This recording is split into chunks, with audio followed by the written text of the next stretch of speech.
Western Europe. World War II left Europe and its economy in ruins. Europe divided between the eastern countries, which became communist and joined the Soviet bloc, and Western democratic countries, which mostly aligned themselves with the United States. Western Europe began to rebuild its industries and cities with the help of money from the United States under the Marshall Plan. In the 1950s and 1960s, industrial output and personal incomes grew faster than ever before. To encourage trade, the EEC was founded in 1957 by six Western European countries.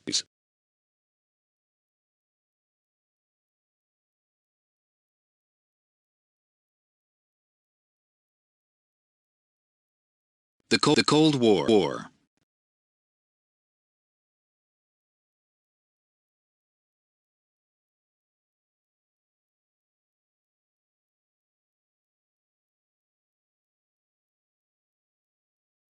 The United States and the Soviet Union were allies during World War II.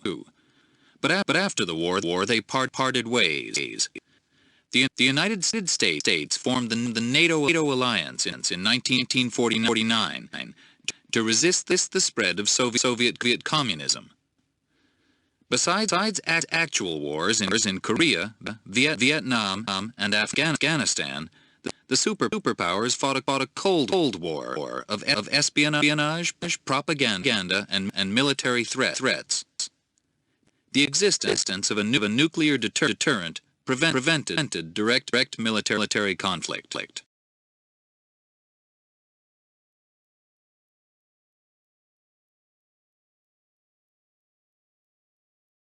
The space race. Space exploration was made possible by the development of rocket technology. Because of the Cold War rivalry between the United States and the Soviet Union, it inevitably became a race between the two superpowers.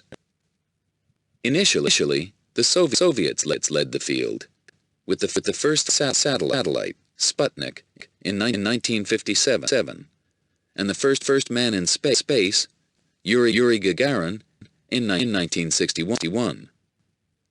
The United States landed the first man on the moon in 1969.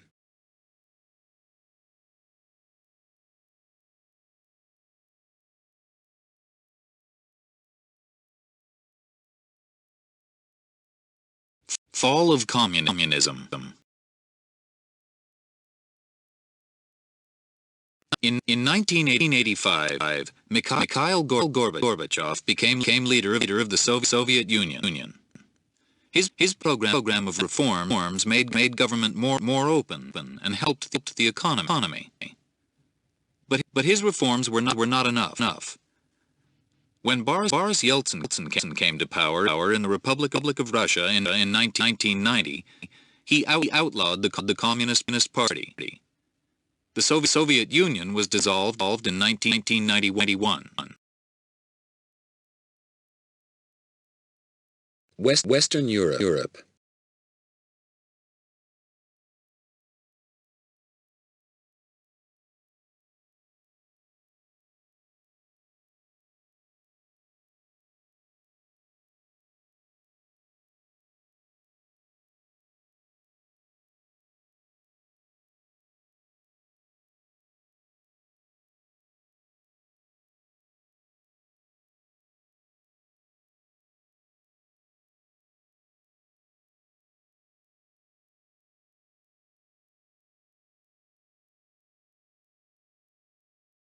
The founding of Israel.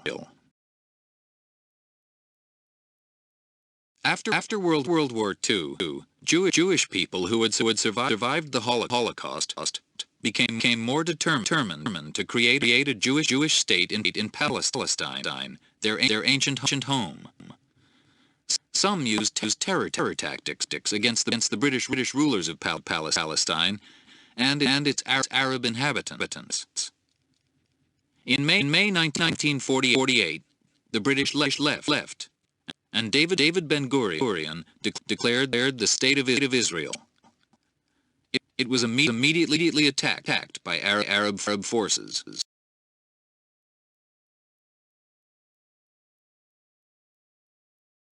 Wars in the Middle East.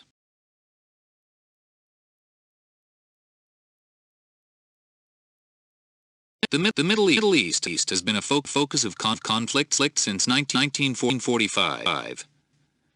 Its oil has made it vital to the United States, Japan, and Western Europe. But Middle Eastern rulers, such as the Ayatollah Khomeini, Muammar Gaddafi, and Saddam Hussein, have challenged the power of the West. Islamic countries have fought one another, as well as Israel.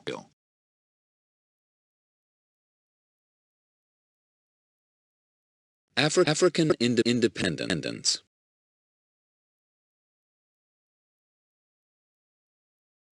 In 1945, almost all of Africa was ruled by Europeans. 50 years later, the whole continent consisted of independent African states. Often power was handed over peacefully, but sometimes Africans had to fight for independence, especially in Algeria, the Portuguese colonies, and Rhodesia. Frontiers of most new nation states were based on those set by Europeans in the 1900s, often forcing the division of ethnic groups.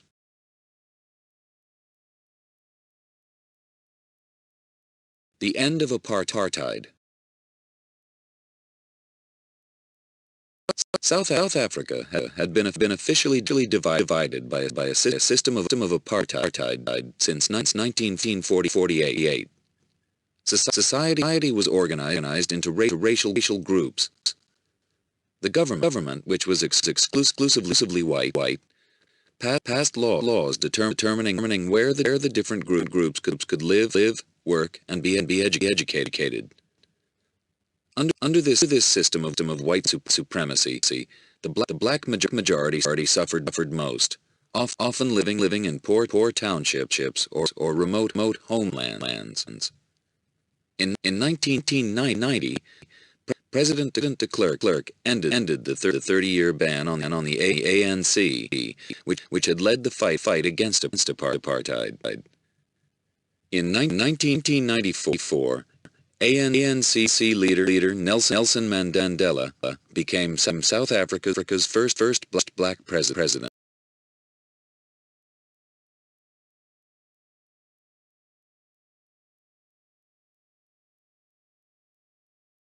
The founding of Israel.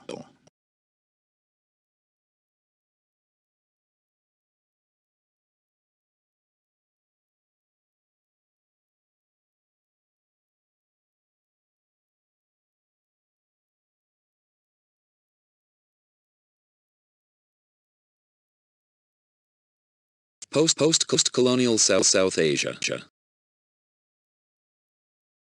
In 1947, British rule ended in the Indian subcontinent. The territory was divided along religious lines into two states: Hindu in India and Muslim Pakistan. The split caused various problems, including disputes over the ownership of areas such as Kashmir in the north. In 1971, the eastern part of Pakistan, with the help of India, broke away to form the new nation of Bangladesh. India is now the largest democracy in the world. The rise of Japan. After signing a peace treaty with the Allies in 1951, war ruined Japan and could begin to rebuild its cities and industries. In the 1950s and 1960s, high-tech technology industries grew and prospered.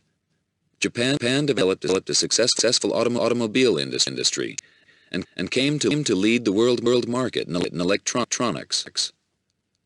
By 1970, Japan was producing more goods than any of its trade rivals except the United States. Like other countries on the Pacific Rim, Japan is known for its powerful business corporations and disciplined workforce.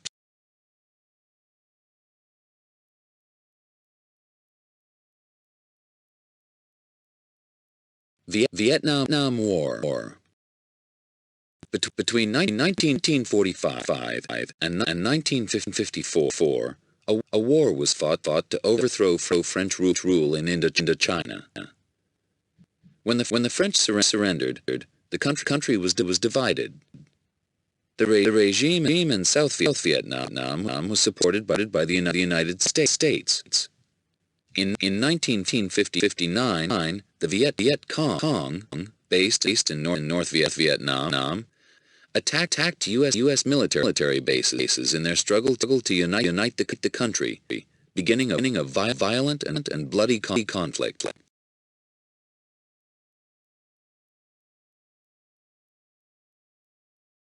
Communist China. In 1949, China became a communist state led by Chairman Mao Zedong. The Communist Party gave China strong government after a century of chaos. Political opponents who did not flee to Taiwan were either jailed or killed.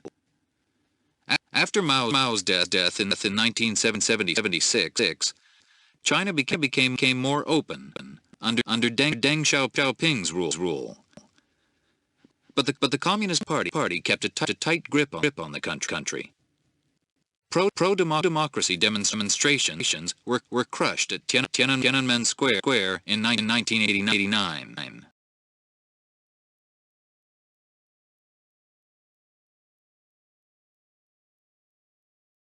Post-colonial South Asia. In 1947, British rule ended in the Indian subcontinent. The territory was divided along religious lines into two states: Hindu India and Muslim Pakistan.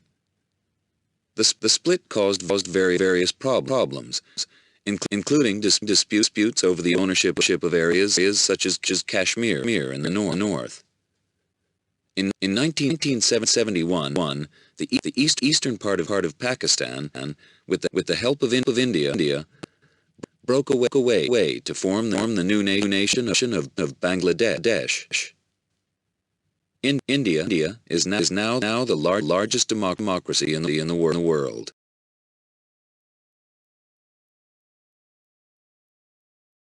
The rise of Japan.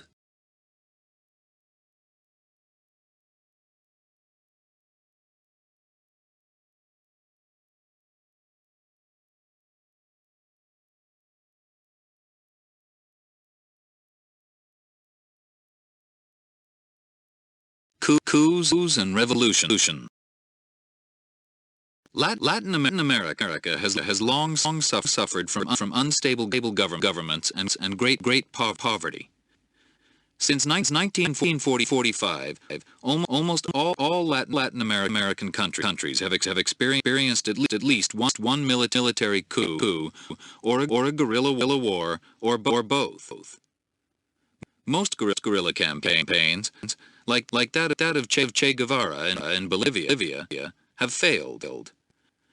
But in Cuba in 1959, and in Nicaragua, where the Sandinistas took power in 1979, Guerrillas succeeded in setting up revolutionary governments.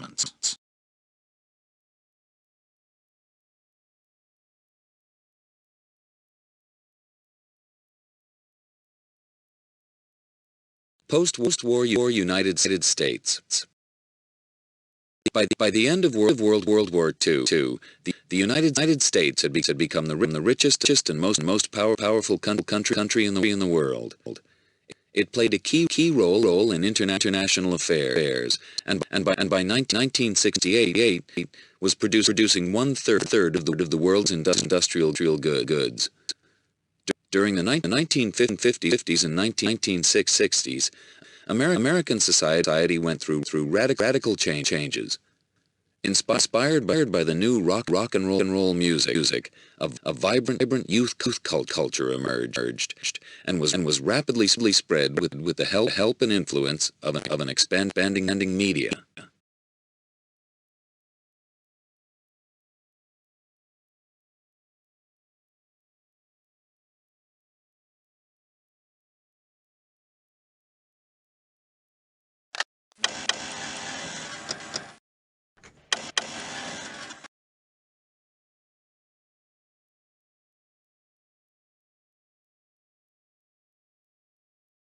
Megaliths. Stonehenge in southern England is one of the many megalithic monuments. Structures of large stones built by ancient peoples in Europe. The construction of the monument at Stonehenge began about 3,100 BC. The stone circles may have been used to observe the motion of the sun, moon, and stars as a form of calendar. Other megaliths include the standing stones at Carnac, France, and a tomb at Newgrange, Ireland. Minoan, Crete. Between about 2200 BC and 1450 BCC, the Minoan civilization flourished on the Mediterranean island of Crete. Named after the legendary King Minos, it centered around elaborate palaces. The largest, at Knossos, was said to house the Minotaur. Minoan merchants sailed the Mediterranean Sea, trading metalwork, pottery, and lamps.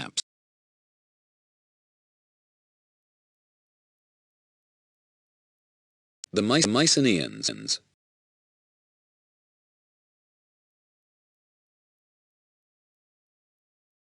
From hilltop palaces surrounded by massive stone walls, Mycenaean kings ruled most of mainland Greece by 1600 BC. The Mycenaeans spoke an early form of Greek and kept lists of palace supplies written in a linear script. Mycenaean warriors wore helmets decorated with the tusks of wild boars and carried bronze swords and spears. Their leaders rode into battle in horse-drawn chariots. The Mycenaeans also had a powerful navy, which they used for both trade and war.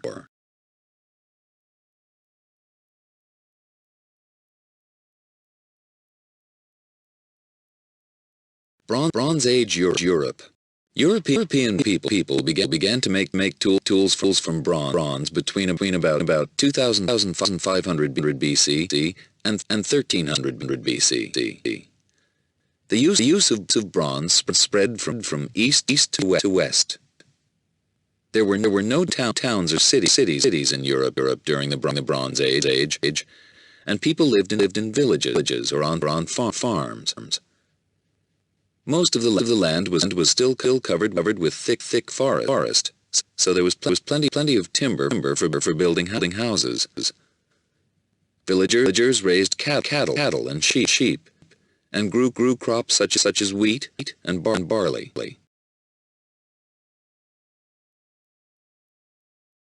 The Etruscans. By about 600 BC, the Etruscans controlled much of central and northern Italy. They lived in walled cities and grew wealthy from the export of metal goods. Between 400 BCC and 200 BC, the Etruscan cities were conquered by the Romans, who adopted many aspects of Etruscan culture.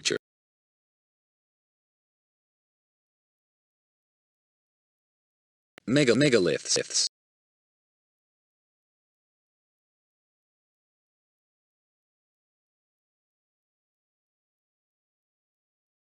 The Phoenicians.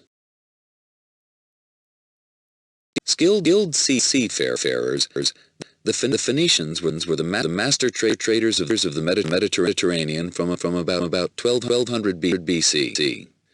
From their home cities in modern-day Lebanon, they sailed as far as southern Spain. Their ships carried luxury items such as glass, wine, and colored cloth, which they exchanged for raw materials such as tin and copper.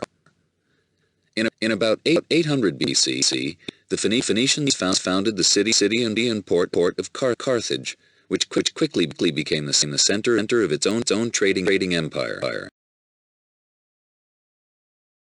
Egypt of the Pharaohs.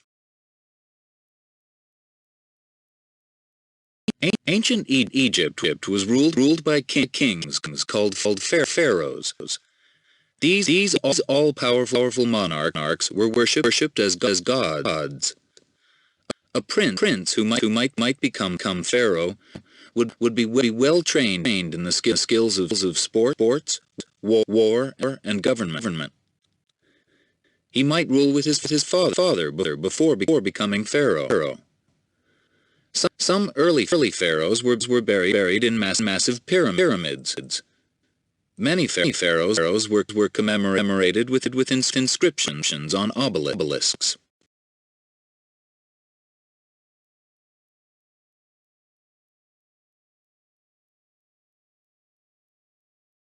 Empires of Mesopotamia. Empires in Mesopotamia rose and fell from about 2000 BC. Hittite warriors destroyed Babylon in 1595 BC, taking control of its empire. By 1200 BC, the Hittite Empire was at an end, conquered by a ruthless army of Assyrians. The Assyrian Empire soon spanned Mesopotamia, but at its height, in the 7th century BC, it was attacked by the Babylonians.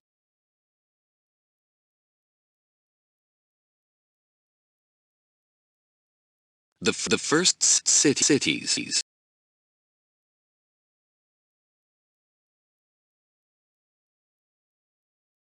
Once farmers learned to supply land with water from rivers, they could grow more crops and provide food for others. Some people could make items like pots and then trade them. Craftspeople and traders gathered together in large settlements, which became the first cities. The first people to live in cities were the Sumerians of Mesopotamia. In about 3,500 BC, they began to build mud brick cities like Ur and Babylon.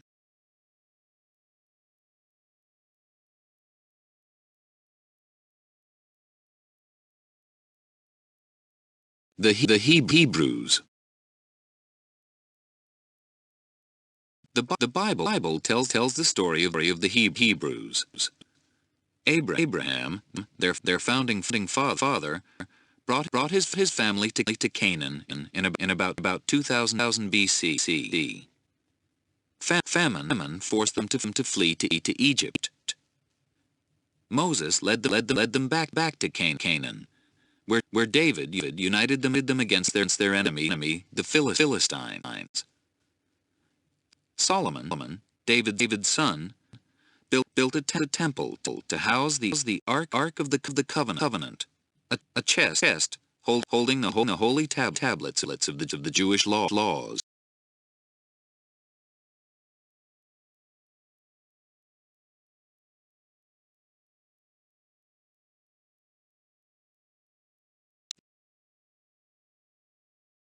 Although much of the land in ancient Egypt was desert, the Nile River flooded annually, bringing fertile silt to its banks.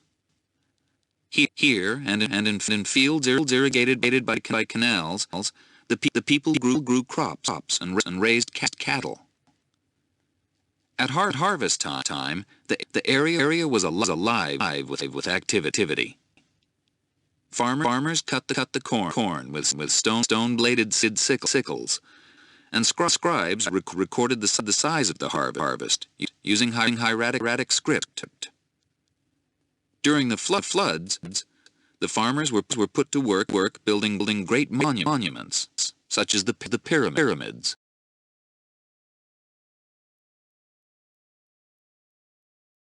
The Phoenicians.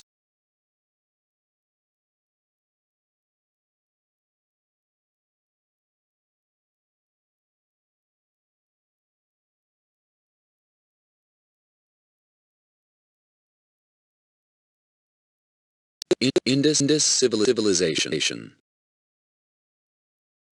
The Indus River Valley in Pakistan was home to a flourishing civilization from about 2,300 BC. The river flooded the plains, making them fertile, and local farming communities developed simple irrigation systems.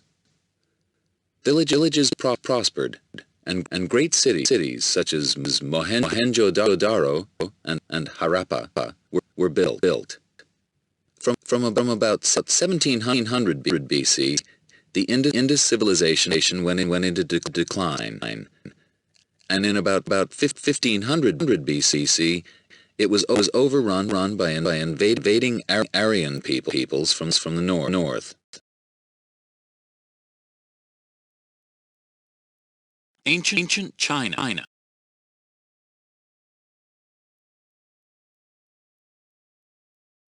The Shang dynasty of kings and nobles ruled the northern part of China from about 1766 BCC to 1122 BC. The rulers used peasants and slaves to work the fields and to build palaces and cities, such as the capital at Anyang in central China. In about 1122 BC, the Chu, a people from western China, led a revolt and ousted the Shang rulers. Nomadic barbarians from the north invaded in 771 BC, bringing chaos to China.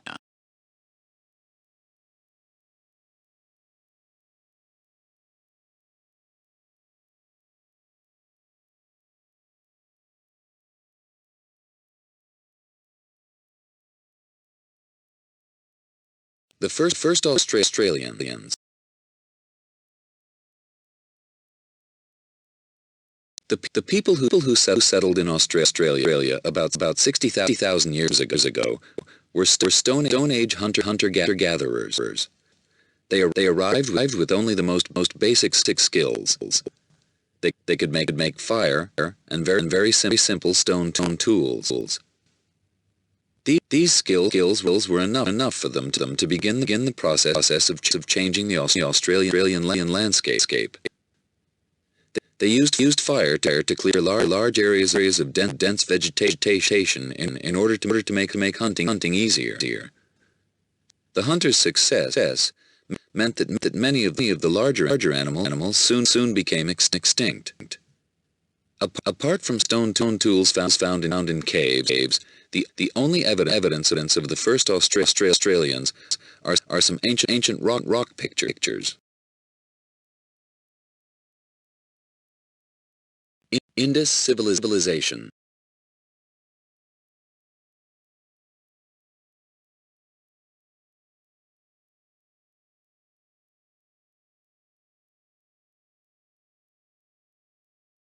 Archaic North America.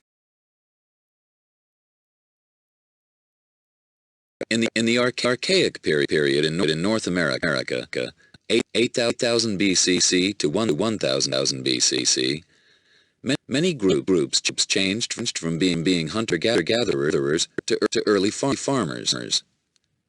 As a result of this change in the way they obtained their food, people began to live in permanent villages near to their fields.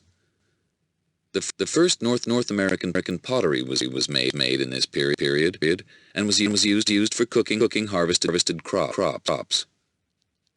In the Great Lakes region, in about 3,000 BCC, the first American metal tools were made by hammering lumps of native copper into items such as fish hooks, weapons, and jewelry.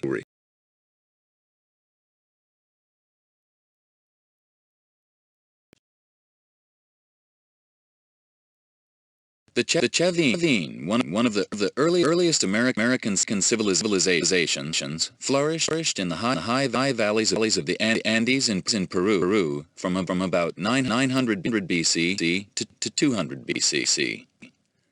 The Chavine were superb potters and weavers, as well as farmers. Their elaborate carvings show that they worshipped the jaguar.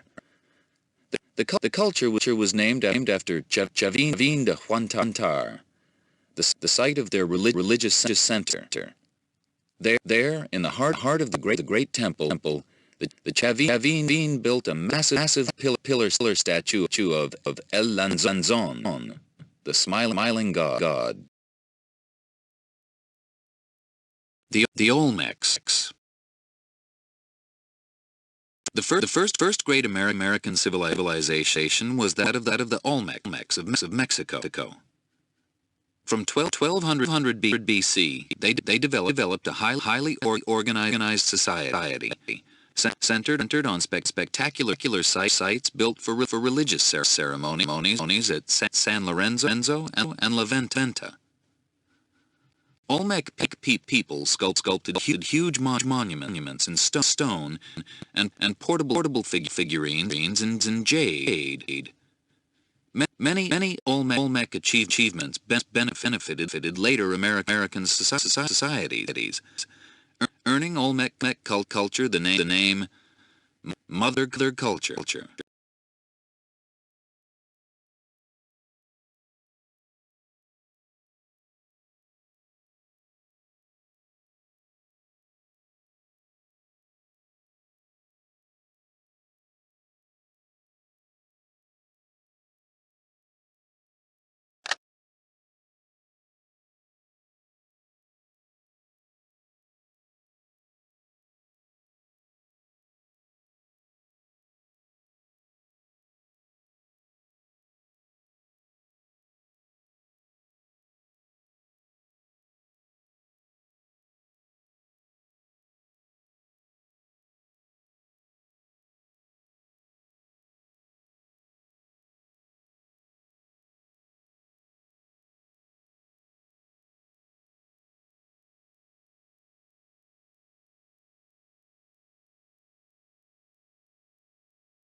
Civil rights. In the early 1900s, the struggle of black Americans to abolish the Jim Crow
Mao's Little Red Book.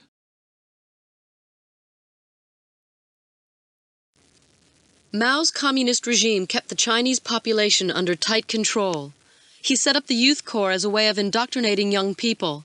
Corps members worked in the fields to learn about the peasants' problems. After Mao's death in 1976, people expected greater freedom.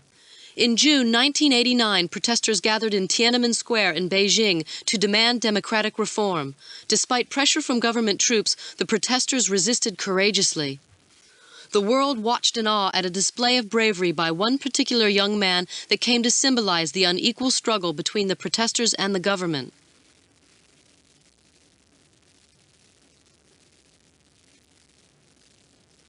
Finally, government troops used violence to clear the square of demonstrators. Many people were killed and a number of the leaders were arrested and imprisoned. Dissent had been silenced.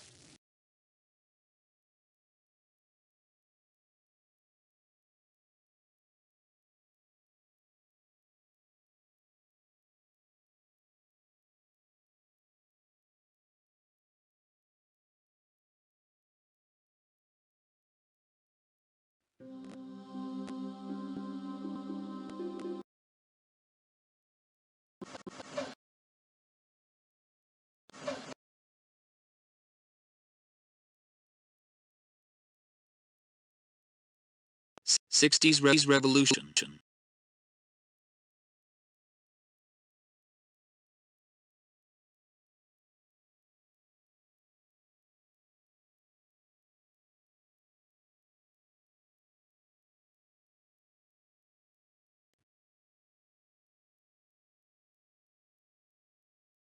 To my dear children, if you ever have to read this letter, it will be because I am no longer among you. You will hardly remember me, and the youngest children will not remember me at all. Your father has been a man who acted in accordance with what he thought, and there is no denying that he has been faithful to his convictions. Grow up like good revolutionaries. Study a lot so as to master the technique that allows man to master nature. Remember that the revolution is the important thing, and that each of us is worth nothing alone. Above all, make yourself capable of responding in your heart of hearts to any injustice committed against anyone in any part of the world. This is the most beautiful quality in a revolutionary. Goodbye forever, children. I still hope to see you again. A big kiss and a big hug from Papa.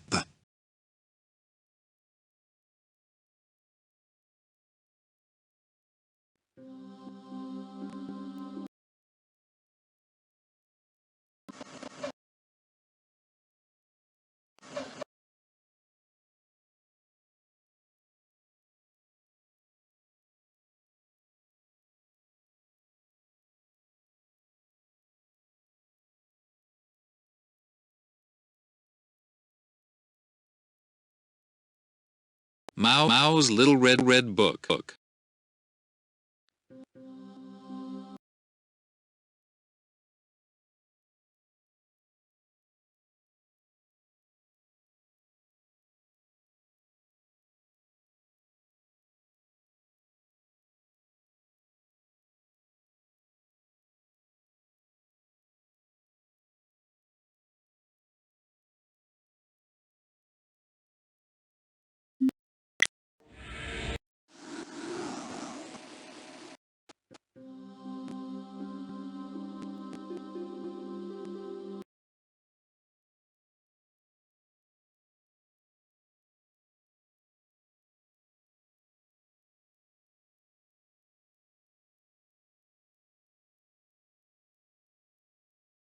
A Naturalist's Voyage.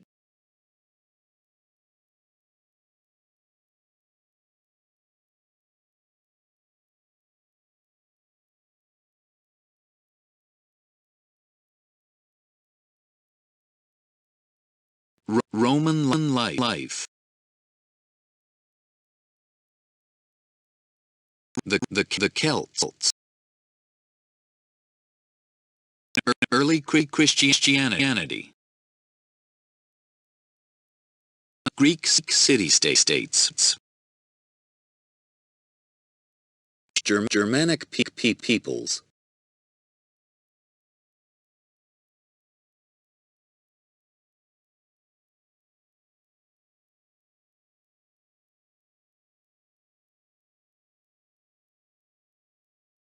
Greek civilization. Roman Empire. Roman life.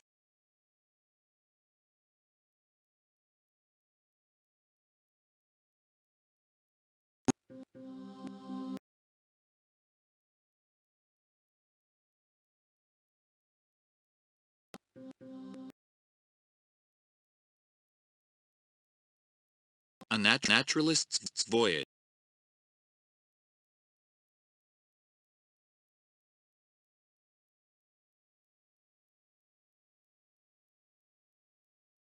The Viking world.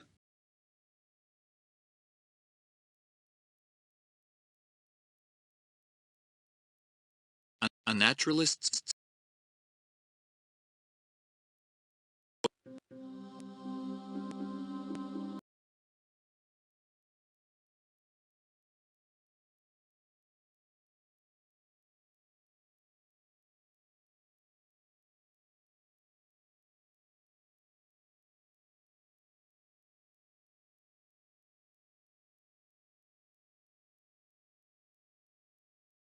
Helicopter warfare.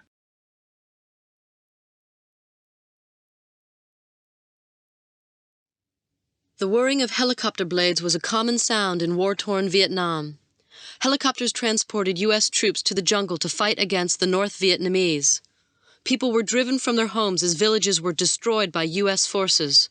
Public outrage in America and elsewhere led to a peace agreement being signed in 1973, although the fighting continued. On April 30, 1975, the North Vietnamese captured Saigon, the capital of South Vietnam. This brought to an end U.S. involvement in the war.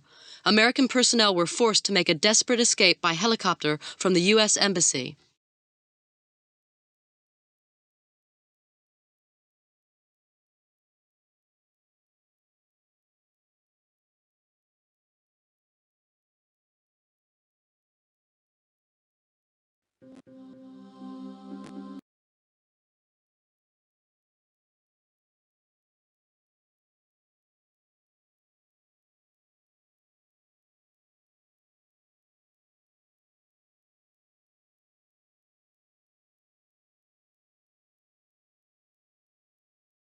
Nuclear-powered submarines like this one carry the Polaris missile system, which was developed by the United States during the Cold War.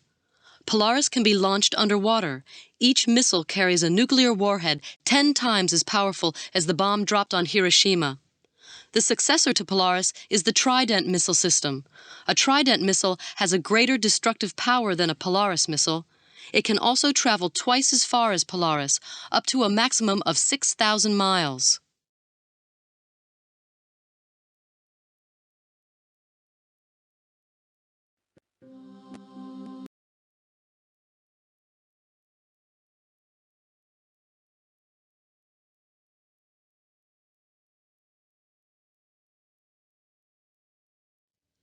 Many inventive and daring people have tried to achieve human flight. Orville Wright made the first controlled powered flight in 1903 in his plane, the Flyer. Once flight was proved to be possible, technical refinements were quick to follow. Not all the ideas were successful.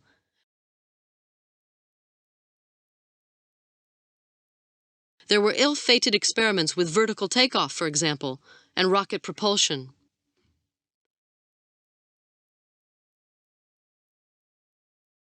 In 1927, Charles Lindbergh became a national hero in America after he completed the first solo non-stop transatlantic flight.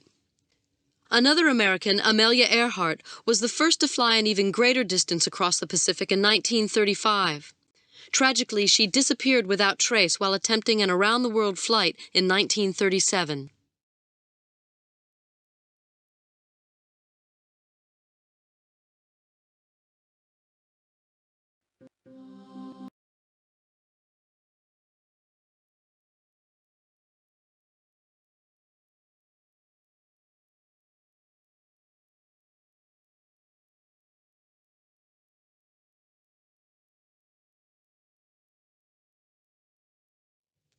The Model T Ford, first produced by Henry Ford in 1908, caused a revolution in car making. It was the first car to be mass-produced, using standardized parts and a moving assembly line on which each worker did a single, repetitive task. Ford cut the production time for a car from several days to a few hours. This lowered the cost of the Model T, so that more people could afford to buy one.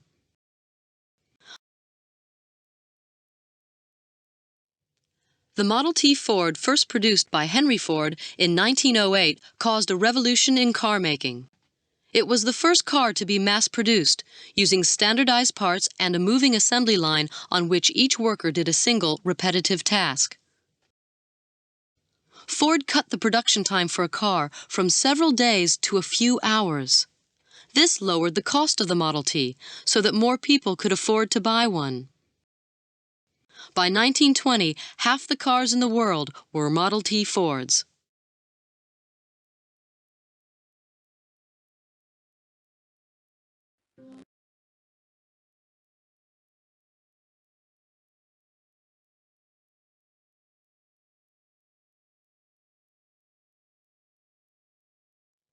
On May 6, 1937, the giant passenger airship, the Hindenburg, was nearing the end of its 11th transatlantic voyage between Germany and the United States. Disaster struck as it was approaching its moorings at Lakehurst, New Jersey. The hydrogen-filled airship exploded into flames, and its light structure of fabric and metal struts burned quickly. It crashed to the ground, killing 35 people. After this accident, hydrogen-filled airships were considered too dangerous to be used for carrying passengers.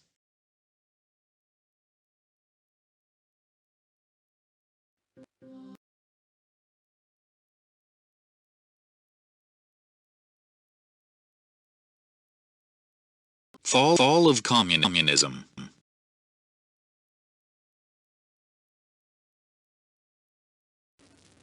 On the night of August 12, 1961, troops from Communist East Germany constructed a barbed wire barrier between East and West Berlin. People trapped on the East German side risked their lives in order to escape to West Germany. The wire was gradually replaced with concrete and steel and became known as the Berlin Wall. The collapse of communism in East Germany led to the opening of the wall on November 9, 1989. In the days that followed, Berliners began the task of tearing down the 26 miles of concrete and steel that made up the Berlin Wall.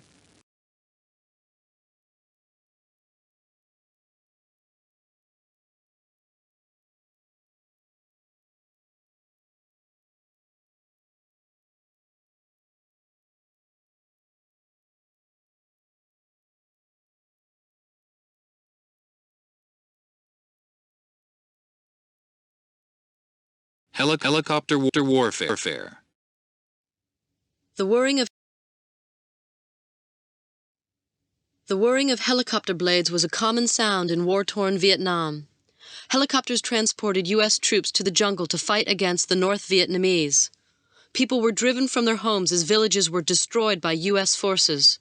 Public outrage in America and elsewhere led to a peace agreement being signed in 1973, although the fighting continued. On April 30, 1975, the North Vietnamese captured Saigon, the capital of South Vietnam. This brought to an end U.S. involvement in the war. American personnel were forced to make a desperate escape by helicopter from the U.S. Embassy.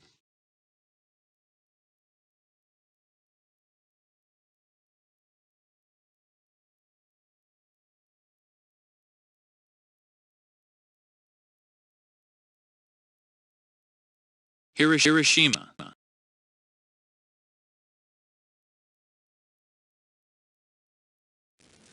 On August 6, 1945, the United States dropped the first atomic bomb on the Japanese city of Hiroshima.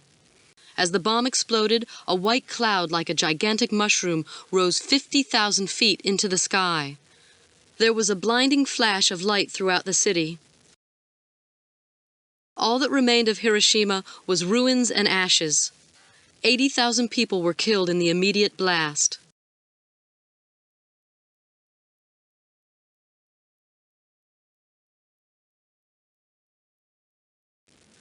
On August 6, 1945, the United States dropped the first atomic bomb on the Japanese city of Hiroshima.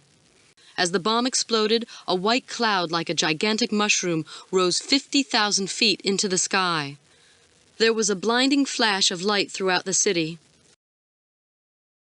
All that remained of Hiroshima was ruins and ashes. 80,000 people were killed in the immediate blast.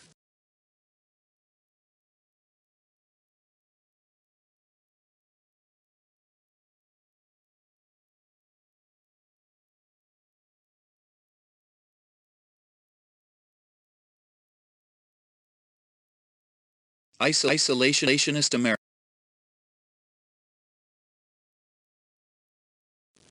In October 1929, the value of stock on Wall Street fell through the floor. People lost fortunes overnight. Economic depression followed, bringing mass unemployment. Unemployed people lined up for free food at soup kitchens. Times were hard for farmers, too. In the Midwest, over-farming and drought turned the land to a dust bowl. Farmers could not repay loans taken out to help them survive. They were forced to leave their homes. Loading their worldly possessions onto trucks, many families headed west to California to start life over.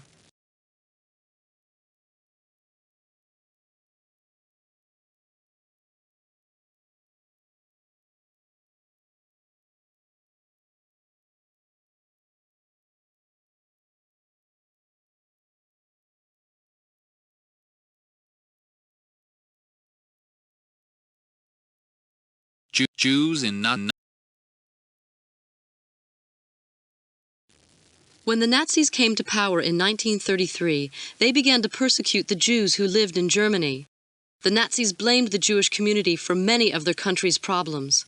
They publicly burned books written by Jewish authors. They outlawed marriages between Jews and non-Jews. Hitler's stormtroopers painted shop fronts with the Star of David to show that the shops were owned by Jews. Anti-Jewish propaganda appeared on the streets. In schools, the Nazis exposed German children to crude anti-Jewish propaganda.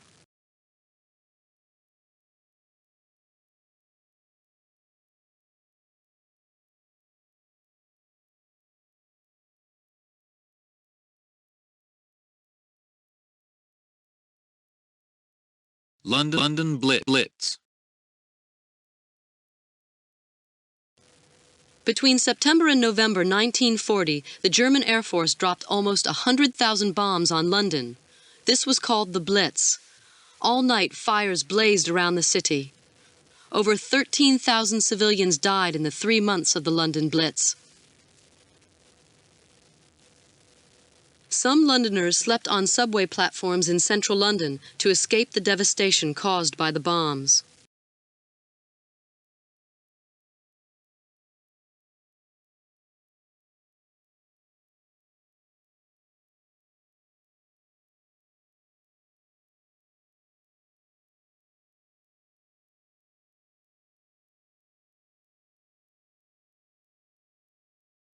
The long struggle. Segregation laws prevented black South Africans from leading ordinary lives. At Sharpeville in 1960, many blacks were killed while peacefully protesting against these laws. A crackdown by security forces meant that black South Africans suffered oppression for decades afterward. In 1989, F.W. de Klerk came to power and promised reform. In 1994, Mandela was sworn in as the President of South Africa. In his inaugural speech, he spoke out against apartheid.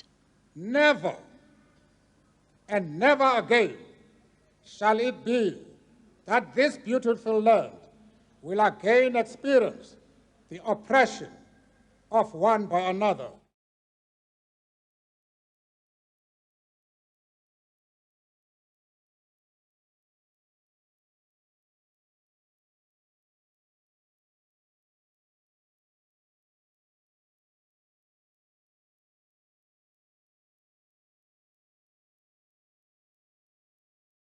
Mao's Little Red Book.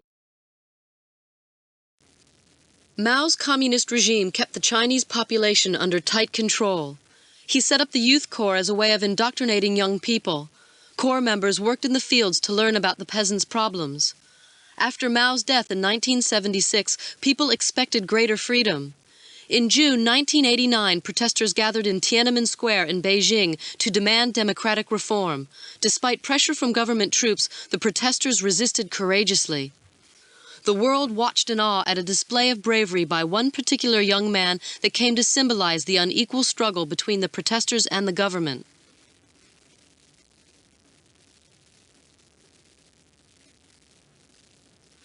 Finally, government troops used violence to clear the square of demonstrators. Many people were killed and a number of the leaders were arrested and imprisoned. Dissent had been silenced.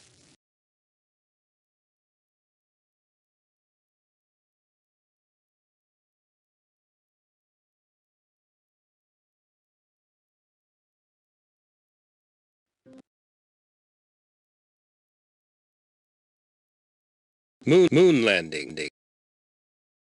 2, 1, 0. All engine running. Liftoff. We have a liftoff. 32 minutes past the hour. Liftoff on Apollo 11. Tower. On July 16, 1969, the United States launched Apollo 11. The crew of Neil Armstrong, Edwin Aldrin, and Michael Collins set off on their journey to the moon. Armstrong and Aldrin landed on the moon in the lunar module. Tranquility Base here. The Eagle has landed. Armstrong was the first man to step onto the moon. His first words were, That's one small step for man, one giant leap for mankind. Having placed a U.S. flag on the moon, Armstrong and Aldrin rejoined Collins in the command module before traveling back to Earth. Eagle, you're looking great. Coming up 9 minutes. We're now in the approach phase. Everything looking good.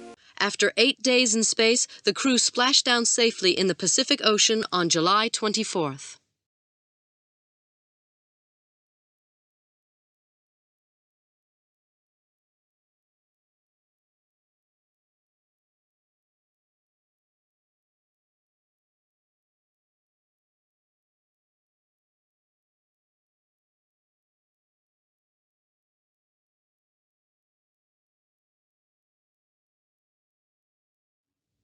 The very earliest movies simply recorded scenes from everyday life. By the early 1920s, Hollywood was the base for many filmmaking studios, who were attracted by the sunny weather, variety of scenery, and cheap labor. The studios made epic movies with huge casts and elaborate sets for the newly built movie theaters. They also often produced stunning special effects. Early cameras were cranked by hand. Equipment became more complex after sound was introduced. After World War II, the heyday of the great studios was over, as more and more of the public stayed home to watch television.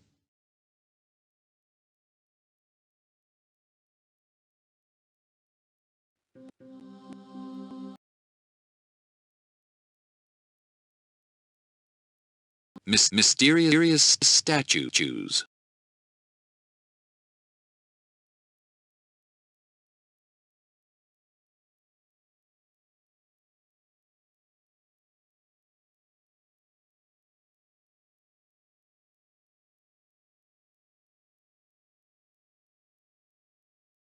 Little is known about the giant statues of Easter Island. The carved figures with huge heads were made nearly 1,000 years ago. The islanders carved them in quarries inside a volcanic crater. Then they dragged the statues out of the crater and stood them in place, staring out to sea. No one knows exactly how this was done, though there are many theories. Very few islanders survive, and we may never know why their ancestors carved and erected these mysterious statues.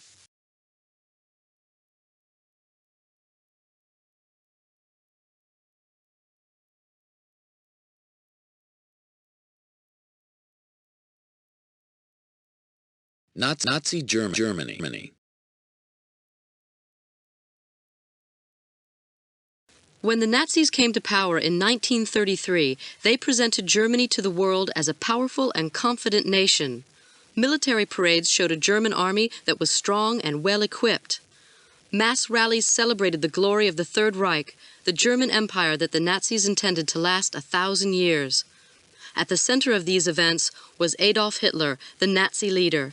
He made emotional speeches that excited his followers and won him the support of many Germans. Wer sie geschlagen hat uns geschlagen. Wer sie geschmäht hat uns geschmäht. Wer sie vergewaltigt hat uns vergewaltigt.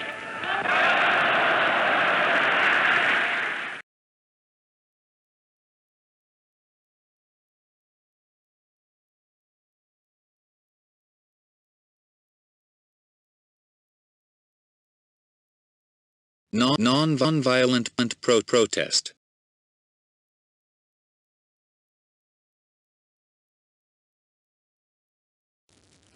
In 1961, protesters in Albany, Georgia demonstrated against discrimination. They were arrested despite following the principle of nonviolence preached by Martin Luther King, Jr. In Washington on August 28, 1963, Martin Luther King, Jr. made his famous plea for freedom and equality. I have a dream that one day this nation will rise up and live out the true meaning of its creed. We hold these truths to be self-evident, that all men are created equal.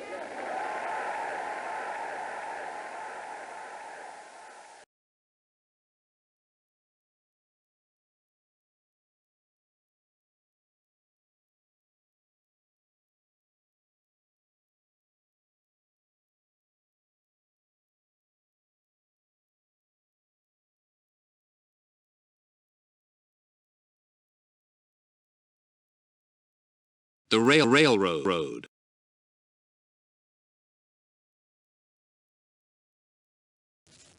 During the 1800s, thousands of miles of railroad were built in the United States. Railroad builders worked by hand using pickaxes and shovels. Iron spikes were hammered in to fix the rails to the wooden sleepers. Winches were used to move the heavy pieces of metal track. The railroad opened up new territories and helped to link the United States together. By the early 1900s, most North Americans were no more than 25 miles from a railroad.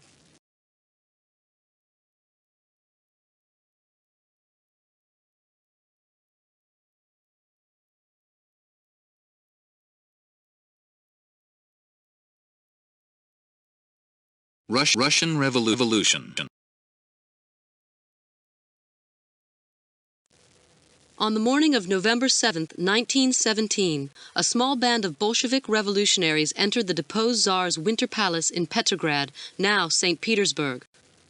By the end of the day, hundreds of revolutionaries occupied the palace. The provisional government fell, and Lenin, the leader of the Bolsheviks, seized power in Russia.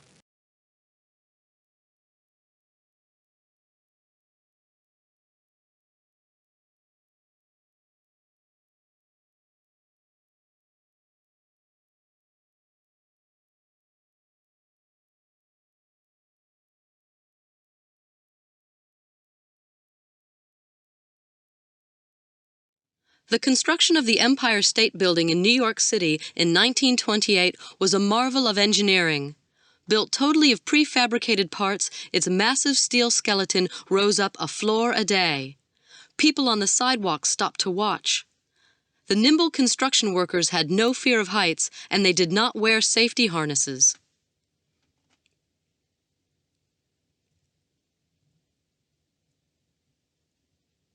Before long, the Empire State Building stood 102 stories high, reaching a height of 1,250 feet. It had taken just under 18 months to build.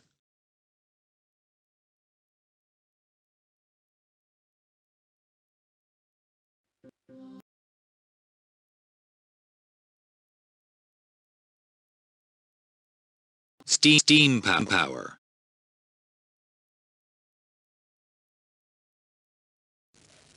Steam power brought many changes to Britain. Coal was burned to heat water. This produced steam that, when harnessed, could drive machines. Hand-operated machines were replaced by steam-powered machines that could do the same work much faster.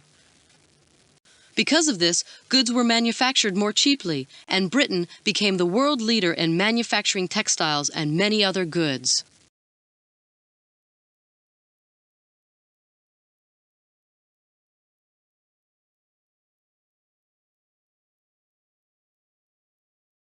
Wars on television. In 1990, President Saddam Hussein of Iraq caused a crisis in the Gulf by sending troops to seize Kuwait. The UN protested, but Saddam refused to retreat. On January 17, 1991, Allied forces began 6 weeks of airborne attacks against Iraq's military targets, roads, and factories, using some of the most sophisticated weapons ever devised. Iraqi troops were finally driven from Kuwait in a land offensive that lasted only 4 days. As Iraqi troops retreated, they deliberately set fire to Kuwait's oil wells. This created a pollution problem on a global scale as thick black clouds of oil smoke turned day into night. The country of Kuwait was left devastated.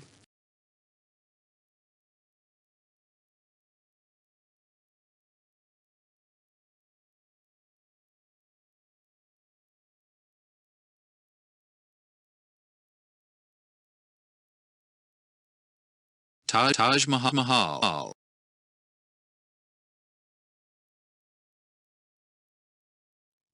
The Taj Mahal is the most famous building in India. This white marble tomb stands on the banks of the Jumna River outside the city of Agra. 20,000 workers labored for 11 years from 1632 to 1643 to complete it. The surfaces are inlaid with intricate patterns of semi-precious stones. Shah Jahan is buried inside next to his favorite wife, Mumtaz Mahal.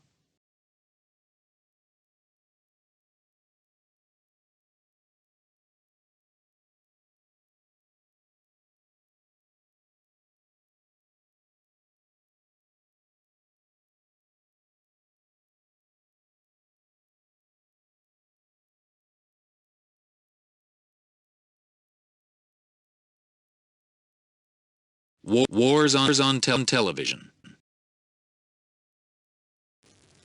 In 1990, President Saddam Hussein of Iraq caused a crisis in the Gulf by sending troops to seize Kuwait.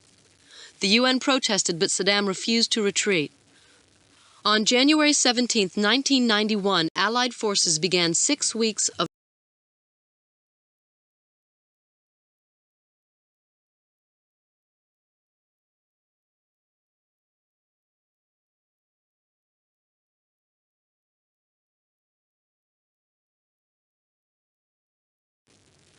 In 1990, President Saddam Hussein of Iraq caused a crisis in the Gulf by sending troops.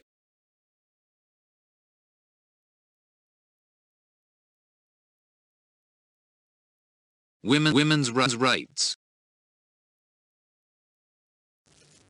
In 1917, the women's rights movement in the United States organized a series of marches to increase pressure for reform. Leading figures in the movement, such as Lillian Russell, made inspired public speeches about inequality.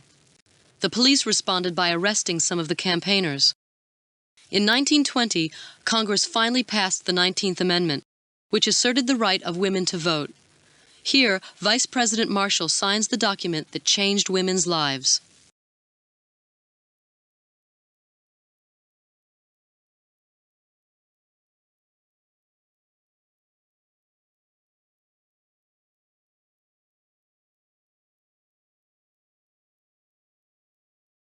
World War I.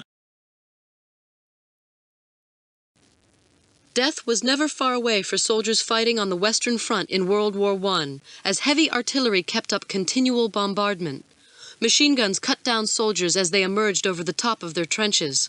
The newly developed tank protected advancing troops from the constant barrage of gunfire. In the war at sea, submarines attacked shipping lanes, sinking passenger, cargo, and naval vessels with torpedoes.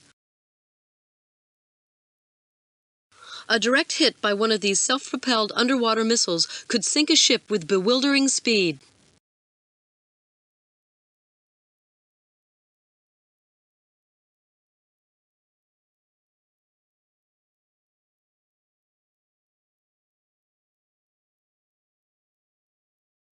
World War II.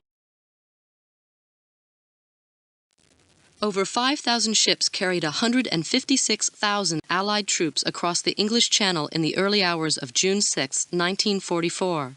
U.S., British, and Canadian troops made their way from their ships onto landing craft that transported them to the beaches along the Normandy coastline in northern France. This was the beginning of Operation Overlord, codenamed D-Day, the greatest maritime invasion in history. The Allied troops met heavy German resistance, fighting was fierce, and the loss of life was high. Approximately 10,000 Allied soldiers were killed, wounded, or reported missing. By the end of the day, the Allies had landed 10 divisions of arms and supplies. The liberation of Western Europe from Nazi occupation had begun.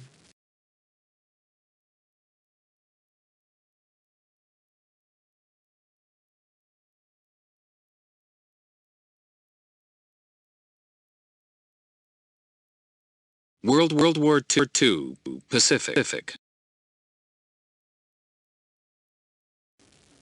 On December 7, 1941, the Japanese launched a surprise attack on Pearl Harbor, destroying the U.S. Pacific Fleet. Days later, the United States entered World War II. The United States and the Japanese fought many long and bitter battles on sea and land for military supremacy in the Pacific. Towards the end of the war, the Japanese fought desperately to stop the U.S. advance in the Pacific. Flying light planes loaded with explosives, Japanese suicide pilots dive-bombed U.S. ships. These kamikaze attacks sank 34 U.S. Navy ships and damaged a further 368.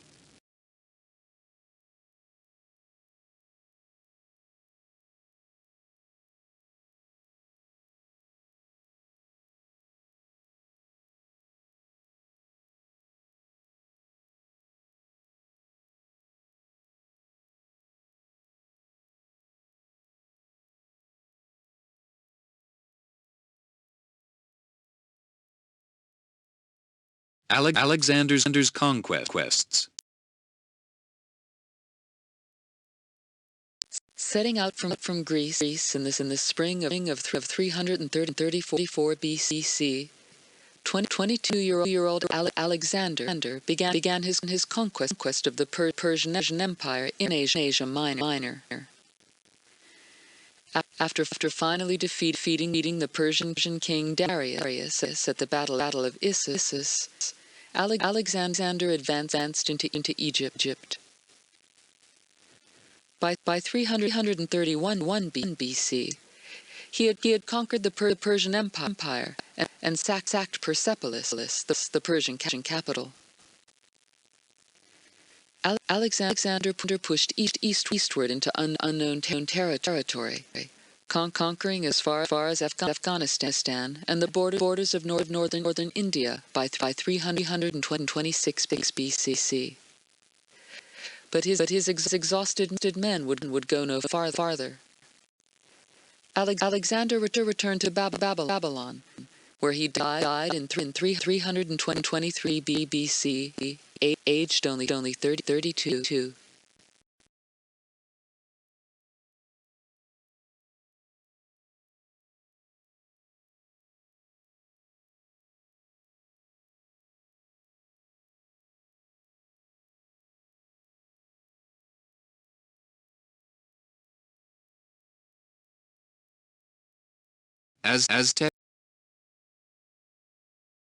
Aztec priests studied this calendar before births, marriages, or journeys to predict whether the day was lucky, unlucky, or neutral.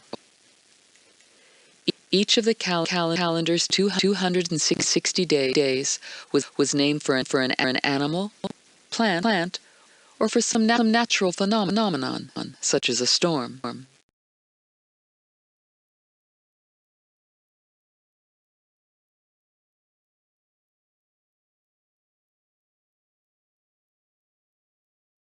Benin bronzes.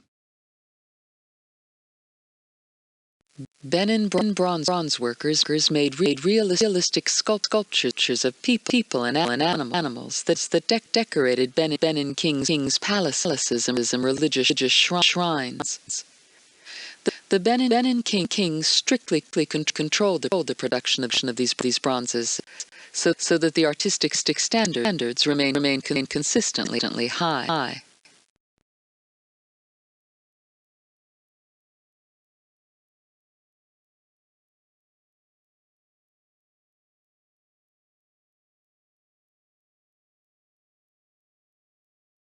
Bayeux Tapestry. The Bayeux Tapestry includes many scenes from the Norman invasion of England. William's army set sail in a fleet of Viking-style longships. Some of the ships had fierce figureheads. Even horses made the crossing. Farther along the tapestry is a scene of the Normans preparing for battle by feasting on hot soup or stew and meat cooked on a grill. Later scenes show the two armies meeting near Hastings in southern England. The English soldiers, led by King Harold II, gathered on a hill behind a wall of shields. The Normans showered them with arrows and charged them with cavalry. Many soldiers on both sides were killed. The final battle scenes show how the Normans lured the English off the hill and defeated them in open battle. King Harold and hundreds of other English soldiers were killed by the Norman cavalry.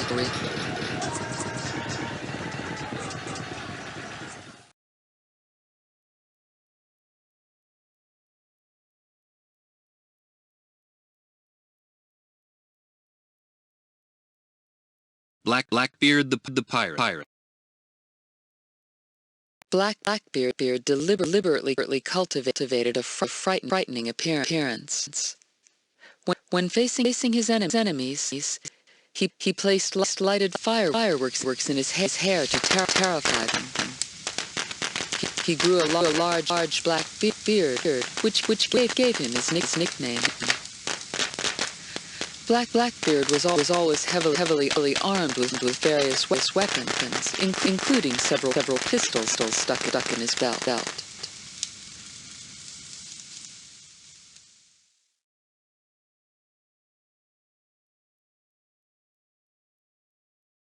Building Stonehenge.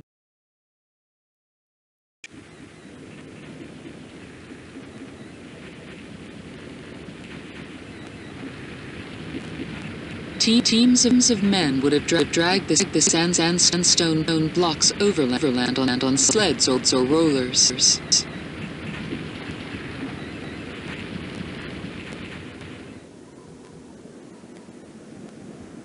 Each stone may have been raised by pushing the base into a hole, lassoing the top of it with a rope, and then hauling it up.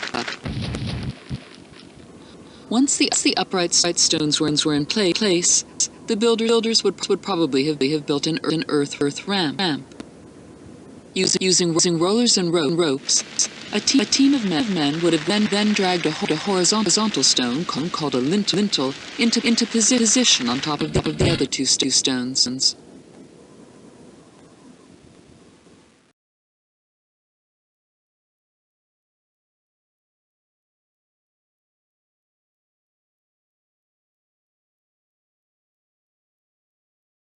Captain Cook.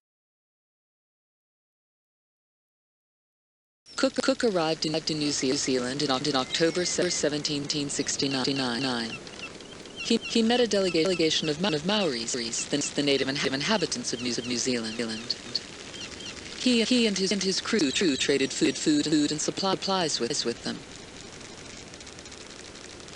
After 6 months charting New Zealand, the explorers sailed farther westward. They sighted the coast of Australia on April 19th, 1770. At Botany Bay near the modern city of Sydney, The crew collected hundreds of new species of plants. They were amazed to see a kangaroo. Cook sailed north, surveying the coast. The ship ran aground in the treacherous waters of the Great Barrier Reef. Cook managed to refloat it and land on the beach. After patching up a hole in the ship, the explorers continued their voyage. Near the northern tip of Australia, Cook went ashore and raised a flag to claim the country for Britain.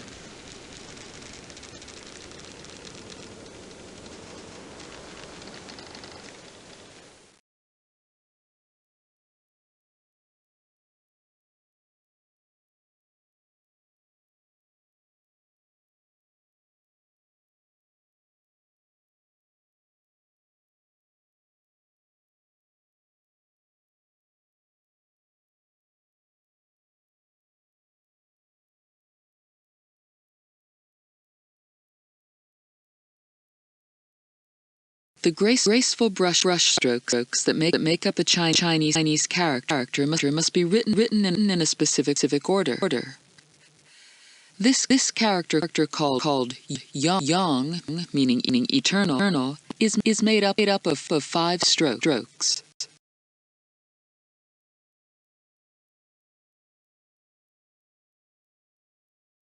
Chinese invention. This large bronze vessel decorated with dragon's heads and frogs is a seismometer. You could work out the direction of an earthquake by observing which metal ball fell from a dragon's mouth into a frog's mouth. The dragon's heads were attached to a heavy pendulum inside the vessel. When earth tremors began, the top of the pendulum swung away from the source of the earthquake. As the pendulum moved, it triggered a mechanism that released a metal ball from one or more of the dragon's mouths. This indicated that the source of the earthquake lay to the opposite side of the vessel. The strength was indicated by the number of balls that fell.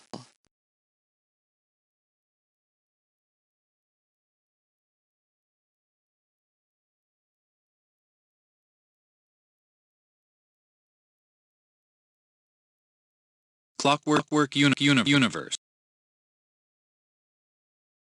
When the handle of the orrery is turned, the planets begin to orbit the sun. One Earth orbit takes 1 year. The farthest planet from the sun shown on this orrery is Uranus, which takes 84 times longer to complete one orbit.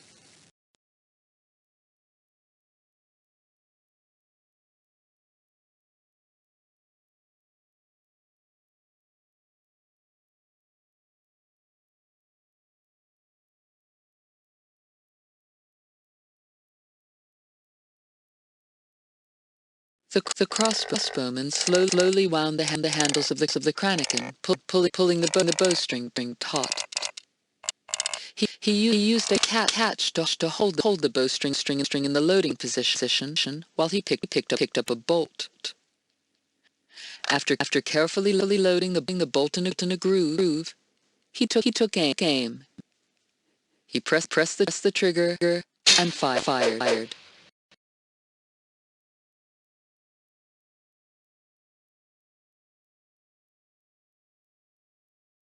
Native Americans.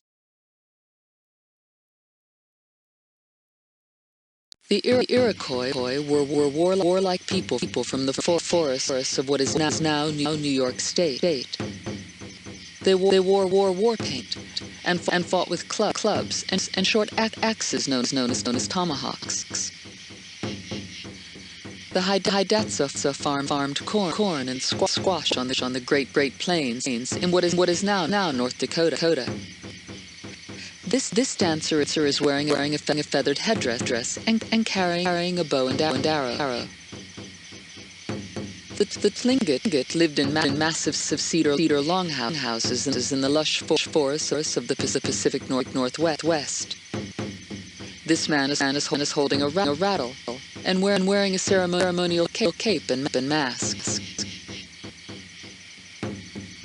The Hopi were farmers who lived in high villages in the deserts of Arizona. This dancer in a wooden mask represents the spirit of a dead ancestor.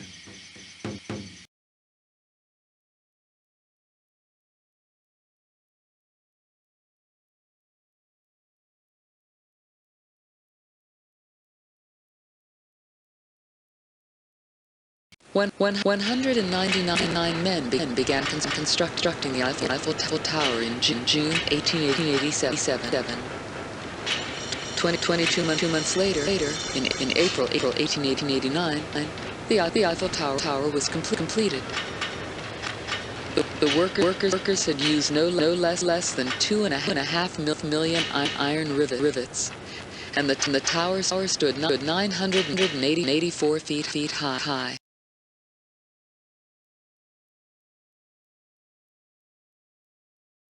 Fabergé egg. Fabergé designed his eggs to open and reveal an intricate treasure. This diamond and ruby encrusted egg contains a miniature golden ship set in an aquamarine sea. Every detail of the ship is accurately reproduced down to the finely worked rigging. Each Fabergé egg was a unique work of art.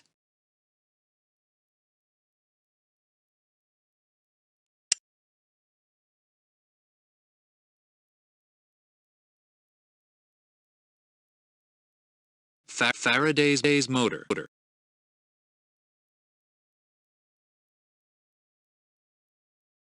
Faraday discovered that he could make a current carrying wire move when he placed it next to a magnet. He connected a supporting arm to a battery and suspended a wire from it. The end of the wire rested next to a magnet in a dish of mercury. The dish of mercury was connected to the battery in order to complete a circuit. When a current was passed through the circuit, a temporary magnetic field formed around the current carrying wire. The magnetic field around the wire interacted with the magnetic field around the magnet, causing the wire to move. Faraday had invented the first electric motor, but it was to be another 60 years before his invention was put to practical use.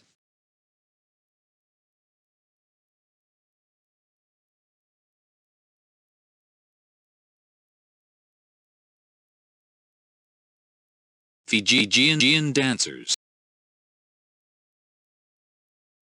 The performers, 100 or more, had been summoned by the chief. Their polished skins reflected the light of the torches, and they were fantastically adorned with feathers. We had a fan dance, a dance with a bow and arrow, a club dance. The performance consisted of a slow advance towards the spectators. The men gracefully swinging their bodies. They kept exact time, every movement being executed as by one man.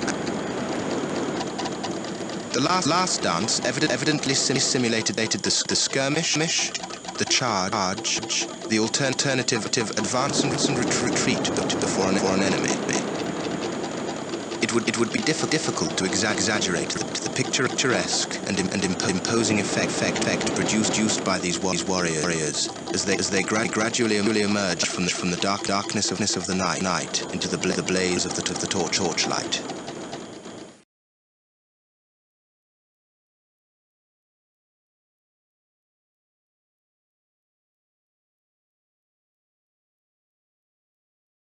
The performers, a 100 or more, had been summoned by the chief.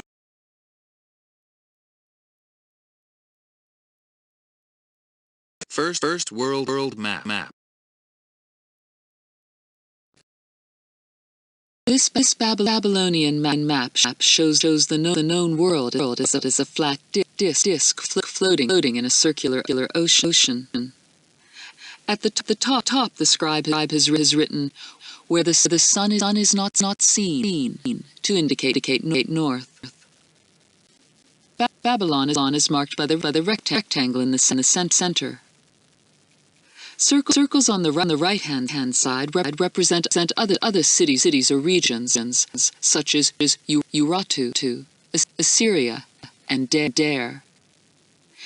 The city of Susa appears at the bottom.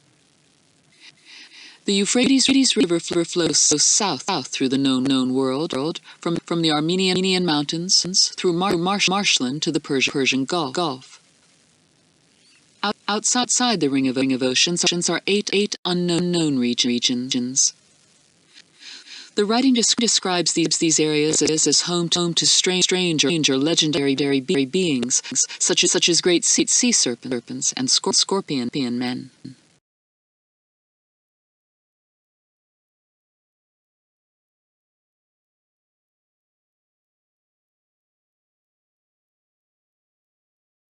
Flintlock muskets.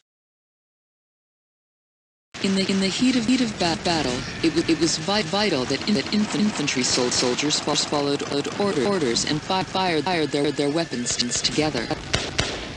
They were vigorously drilled on the parade ground to make them keep formation. One row of soldiers stood ready, while the front row knelt to take aim. When the officer gave the command, and both rows fired their muskets together.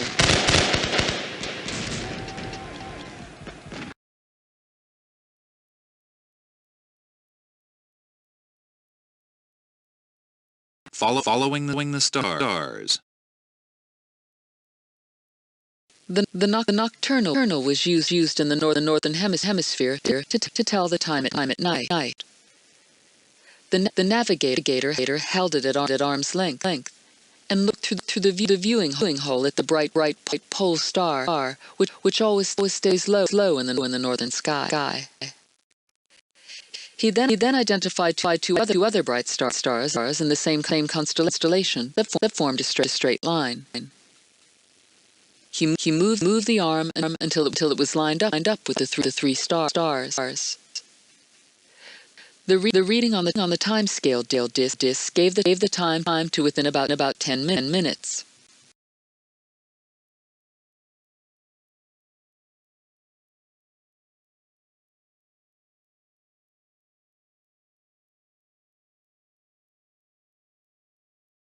Greek invention.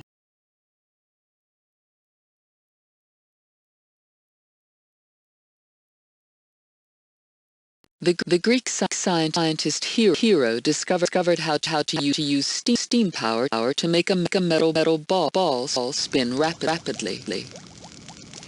He lit a fire under a sealed cauldron that contained water. Steam formed and rose up through tubes which supported a pivoting hollow metal ball. The steam escaped through two bent tubes in the ball, causing it to spin around at speed. Hero had converted heat into motion and invented the first steam engine.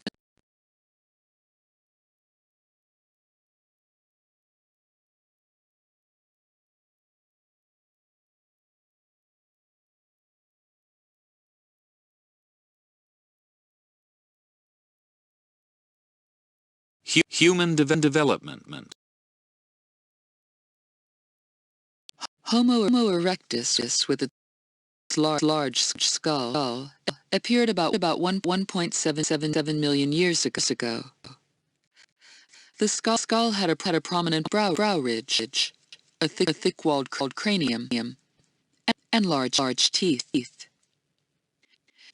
The Neanderthals emerged about 100,000 years ago.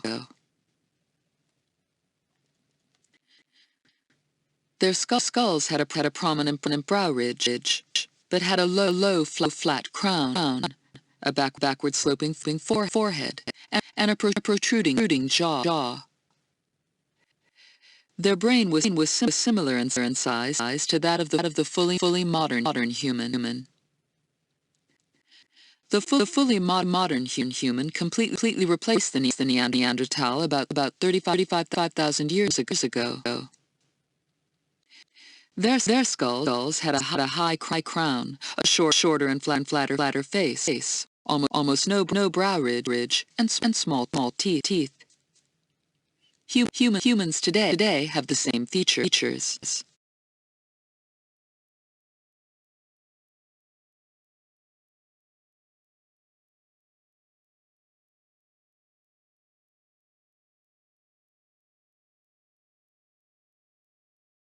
Into unknown waters. Columbus left Cadiz, Spain, with three ships on August 3rd, 1492. He reached unknown waters on September 6th. At first, the winds were strong, but the ships were becalmed on the 25th. And drifted for more than a week. The wind picked up again, and the ships continued westward. On October 12th, the lookouts saw cliffs glowing in the moonlight. It was the island of San Salvador. They had reached America.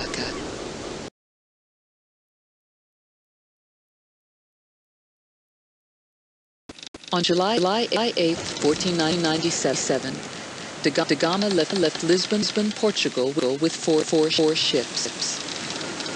He stopped in the Cape Verde Islands before sailing into the uncharted South Atlantic.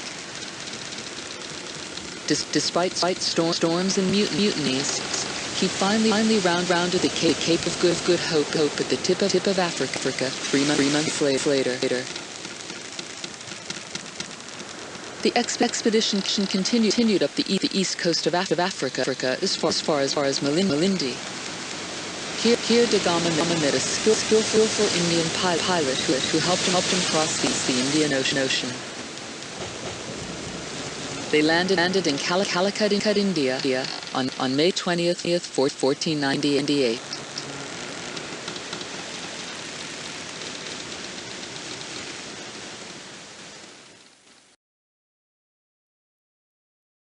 Magellan left a port near Seville, Spain, on August 10th, 1519, with 5 ships and 270 men. He crossed the Atlantic and sailed down on the coast of South America to Patagonia, where he discovered the passage now known as the Straits of Magellan. On November 28, 1520, he reached a new ocean, which he called the Pacific. Magellan sailed west across the Pacific Ocean. By then, 4 ships had been lost, and most of the men had died. Magellan himself was killed in the Philippines. His ship Victoria continued the voyage westward.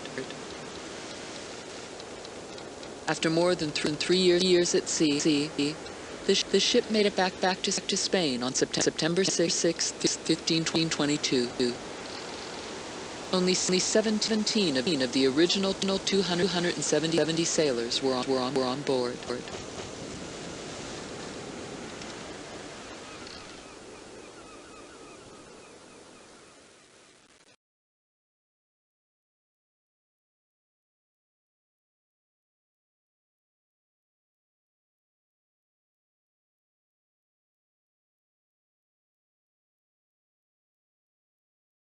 This device, made up of a hollow cylinder containing a spiral screw, was designed to lift water.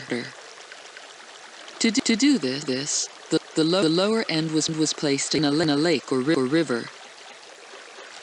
The wheel at the upper end was turned to move the cogs of a second wheel, which was attached to the inner spiral.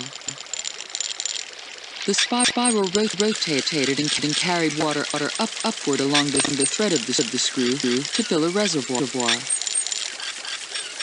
Farmers could then take the water to the fields to grow crops. The Archimedes screw is still used for irrigation today, thousands of years after it was invented.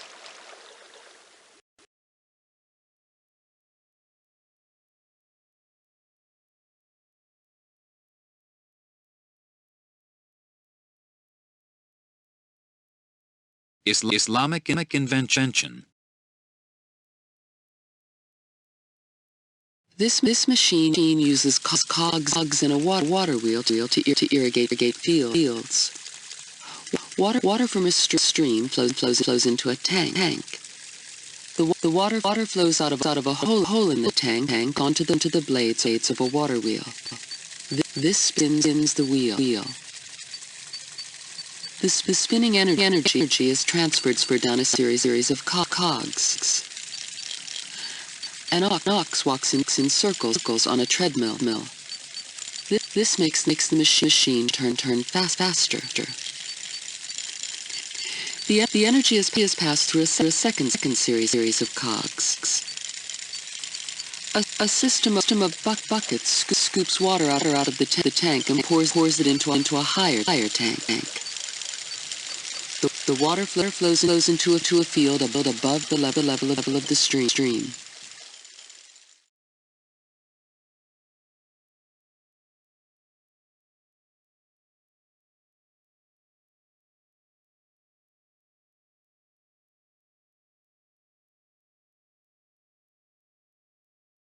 The peasants who worked in the fields wore simple clothes made of coarse linen. Merchants wore kimonos with rich but restrained patterns. Samurai warriors wore armor made of thin metal or leather plates laced together with silk cords. Nobles were allowed to wear richly colored kimonos and jackets.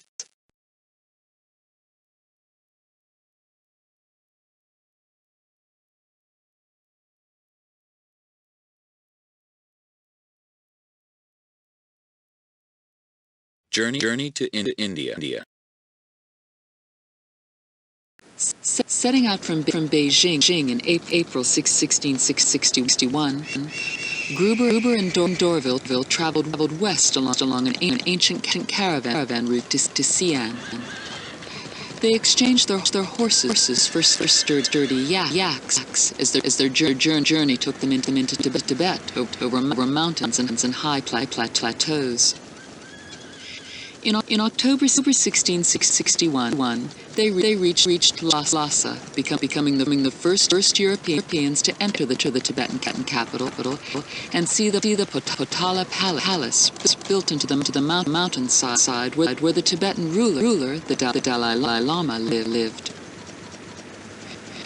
They traveled on to Kathmandu, finally reaching Agra in India 11 months after they had left Beijing.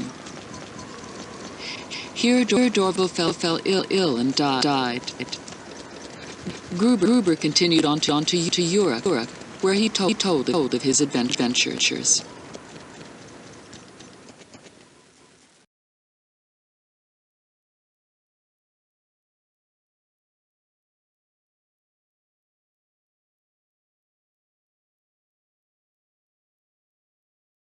Leonardo's notebooks. This drawing of a chariot seen at the top was one of Leonardo's ingenious designs for war machines. It has scythes to mow down anything in its path. Below is a design for an 8-man armored car with wheels turned by hand cranks. This unusual drawing shows an excavating machine, which would pile up earth to render an enemy's walls ineffective. This design for a catapult would work like a giant crossbow on wheels.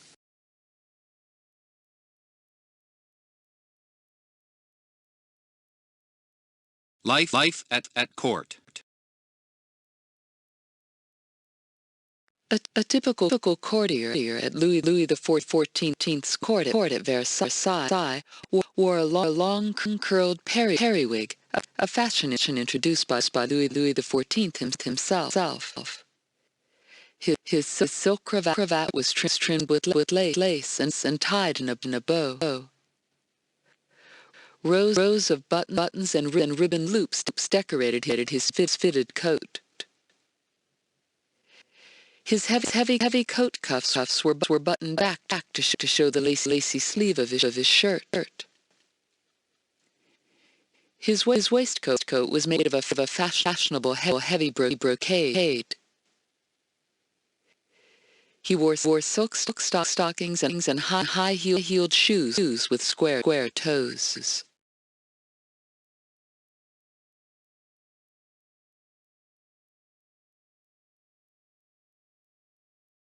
Linda's Foreign Gospels.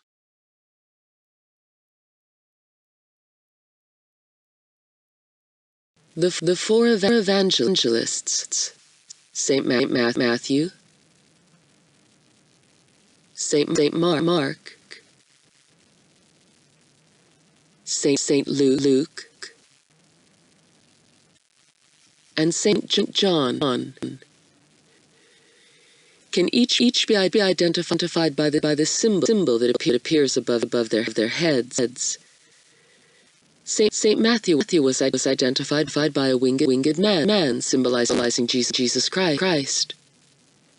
For Saint Mark, a winged lion blowing a trumpet represented Christ's resurrection. Saint Luke was associated with a winged calf symbolizing Christ's sacrifice. Saint John's symbol was an eagle carrying a book representing Christ's ascension into heaven.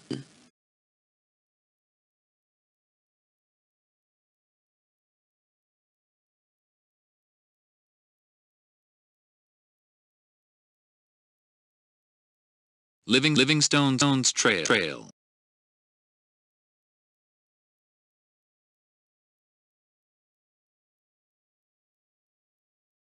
In 1841, Livingstone arrived in Cape Town to start his first expedition to the Limpopo River, during which he was nearly killed by a lion.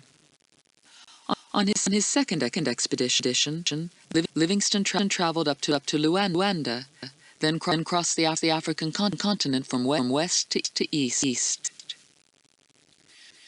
Livingstone's third expedition to explore the Zambezi River was made on behalf of the British government. They hoped that he would find a direct route into Africa, but his party was halted by rapids and had to turn back. In 1866, Livingstone began his fourth and last expedition from the island of Zanzibar. This was an unsuccessful quest for the source of the Nile River. In 1871, an American newspaper hired an adventurer named Henry Morton Stanley to look for Livingstone. He found Livingstone at Ujiji and tried to persuade him to leave Africa, but Livingstone refused. Livingstone died in Africa at age 60 in May 1873.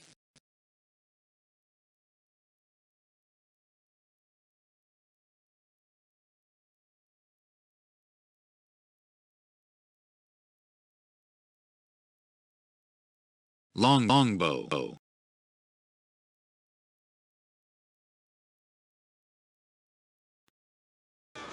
The longbow archer pulled the bowstring back as far as his cheek, took careful aim, and fired. The arrow flew rapidly toward its target. It could pierce armor at a distance of over 200 yards. The longbow was also quick to reload. The archer kept his arrows on the ground in front of him, and could fire up to 12 arrows in a minute.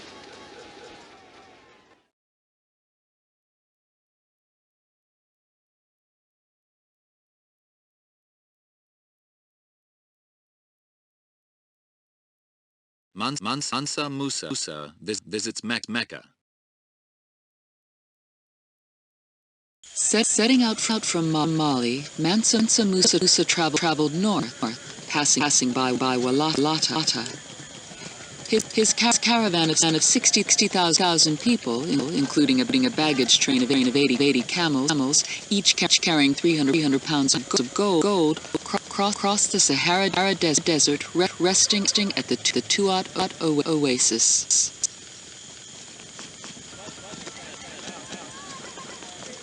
Mansa Musa made his way along the coast of North Africa to Cairo, where he was guest of the Sultan. From Cairo, the pilgrims traveled down the coast of the Red Sea to Mecca. Such was Mansa Musa's generosity that by the time he reached Cairo on his return journey, he had given away all his gold.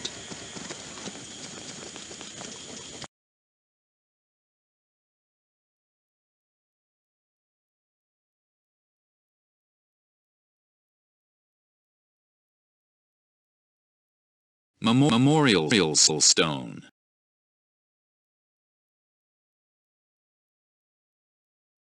The Yelling Stone is a huge three-sided boulder, 8 feet high. The first side is carved with lines of runes inside a decorative border. They celebrate Harold Bluetooth's parents and the coming of Christianity to Denmark. The second side is dominated by a giant snake fighting a monster known as the Great Beast. This probably symbolizes the old gods and their struggle against evil. A large painting of Christ on the cross covers the third side. Ribbons and plant patterns twist and turn around his body. This scene represents the triumph of Christianity.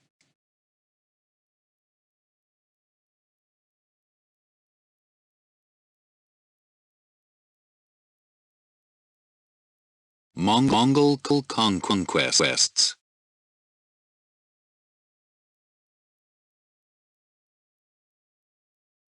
The Mongol Empire was the largest land empire the world has ever known. By 1294, it incorporated parts of China, Persia, and Russia, and stretched over 5,000 miles, from the Pacific Ocean in the east to the Black Sea in the west.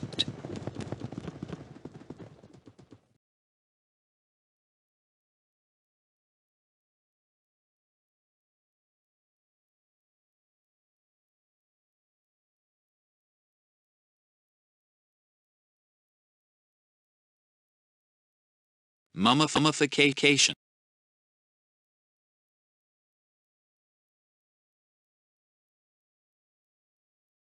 This Egyptian mummy case, which dates from around 1000 BCC, is painted in bright colors and covered with decorations and spells.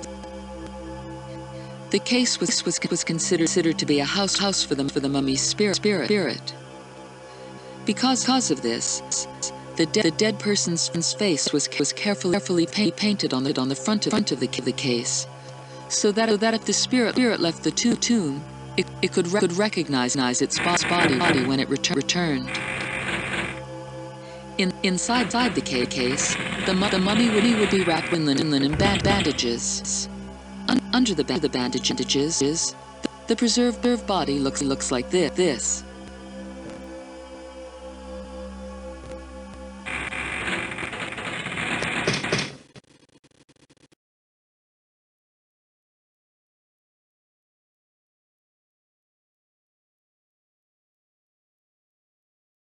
Mummy bundle.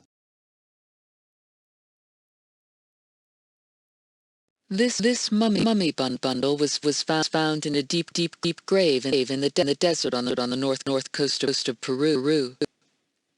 Layers of colorful fabric are wrapped around the mummified body. On top is a false head, like a pillow. Real hair hangs down the back. Inside the layers of cloth is the dead body of a Chimu man. He is in a sitting position with his head pushed between his knees. The body is held in place with thick rope.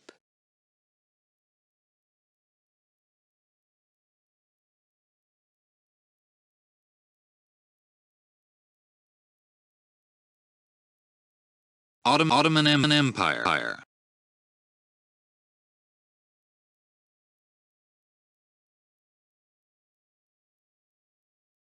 The Ottoman Empire broke up at the end of World War I. The new countries that emerged gave the Middle East the shape it has today. Turkey formed out of what remained of the Ottoman Empire.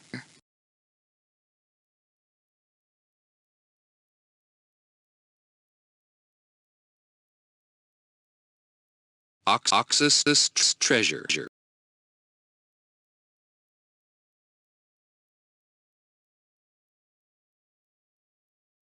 A dazzling hoard of gold jewelry, plaques, and ornaments was found by three merchants in Uzbekistan in 1880 by the banks of the Oxus River.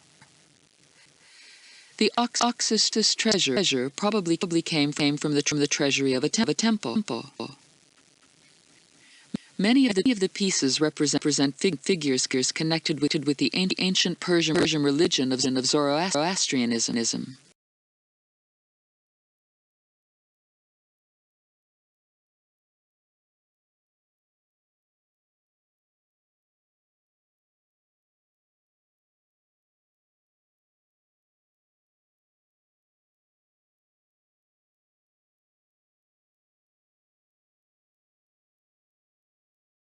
The Phaistos disc. The signs and symbols that run in a spiral on both sides of the Phaistos disc have never been deciphered. The symbols on the back of the disc are like those on the front. They appear in groups separated by a line drawn with a stylus. Each group may represent a word. Some of the symbols look like recognizable objects. Here they resemble a bird, a round shield, and a head with a plume. The significance of the fourth symbol in this selection remains a mystery.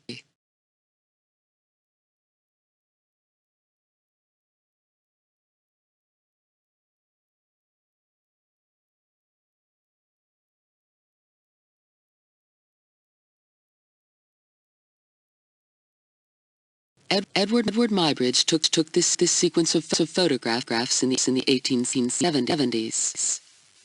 They prove for the first time that a horse lifts all four hooves off the ground at once when cantering. Muybridge showed his photographic sequences using a projector to give the impression of movement. This was an important step toward the invention of the movies.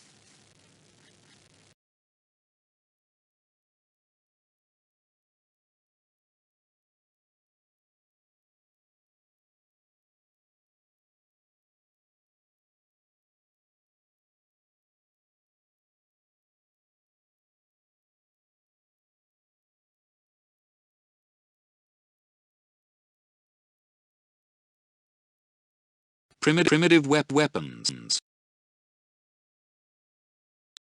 The stone worker uses a hammer to knock large flakes from both sides of a roughly shaped oval of stone called a blank. With a pad made from hide protecting his palm, he carefully works away at the edges of the blank with the tip of an antler until they are sharp enough to slice through mammoth hide. To make the groove for the spear shaft, the stoneworker places the spearhead in a vise, fastens it securely, and strikes the base of the spearhead with an antler hammer.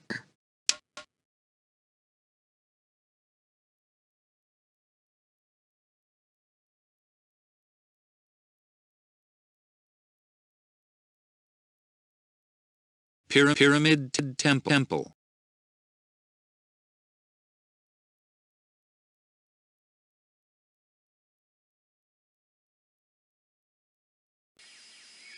Deep inside the pyramid, in a secret stone crypt, is the tomb of the Mayan king Pakal.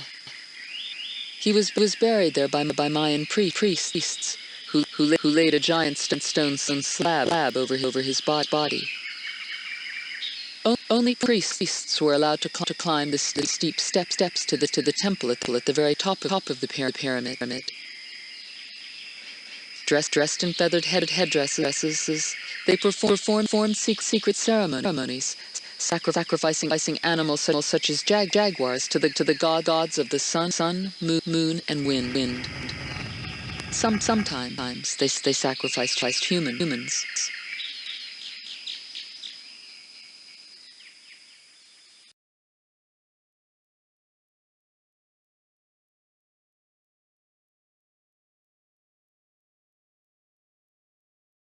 The Renaissance.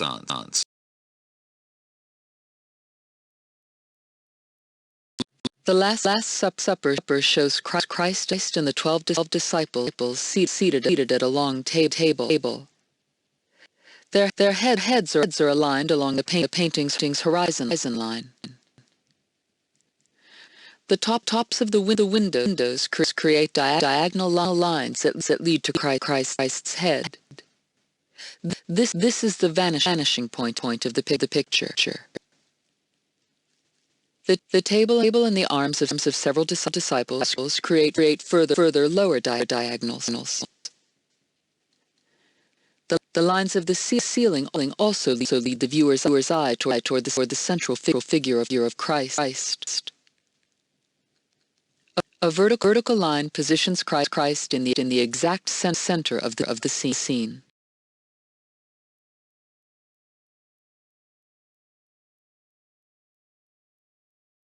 Roman house. From a small doorway on the street, visitors enter the atrium or entrance hall. This hall had an open skylight and rainwater collected in a shallow pool. Family life took place in rooms off the garden or peristyle. This open space gave the house an airy feeling.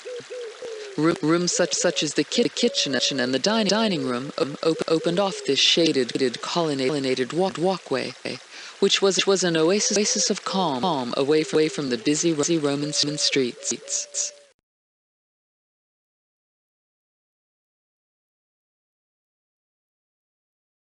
Roman legionary. A legionary wore a coarse woolen tunic next to his skin. His cuirass made from strips of metal held together on the inside by leather straps protected his chest. A metal helmet extended at the back to guard his neck. Cheek guards protected his face from blows. Around his middle was a belt. From this hung an apron of heavy leather strips that protected his groin. His dagger also hung from this belt.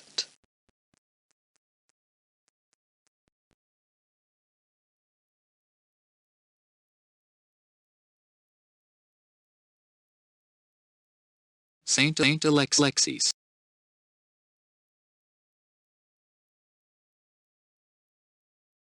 Alexis was born in Moscow in the 1290s. As a young boy, he was educated by a monk. He was taken into a monastery and became bishop of Vladimir in 1352. As bishop, Alexis welcomed many young monks into the church. On a visit to southern Asia, he is said to have healed the diseased eyes of a Mongol official. Alexis died in 1378. Many worshippers came to visit his tomb. One brought a dead child who was supposedly brought back to life in a miracle. In the years after his death, Alexis's reputation as a miracle worker spread. Thousands of believers flocked to his tomb.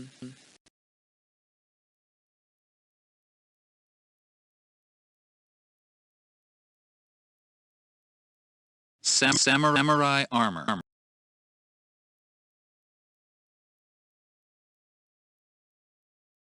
Samurai armor was made of thin metal plates laced together with silk cords. The helmet was made of riveted iron plates. This helmet is decorated with the horns of a water buffalo. Sometimes the samurai wore a protective mask of a scowling face to frighten his enemies. The sleeves of the armor were made of laced plates and chain mail, so that the samurai was able to use his sword freely.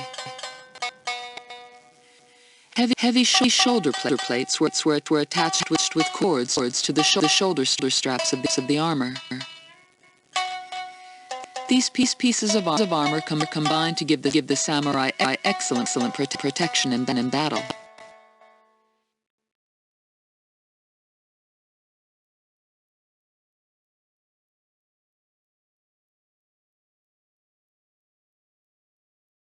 Satellites.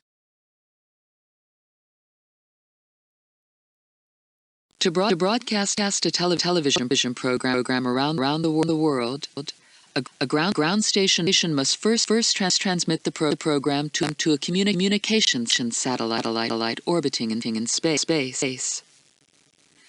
The communications satellite receives the program and then transmits it to a ground station on the other side of the world. The program is distributed by cable from the ground station to surrounding households.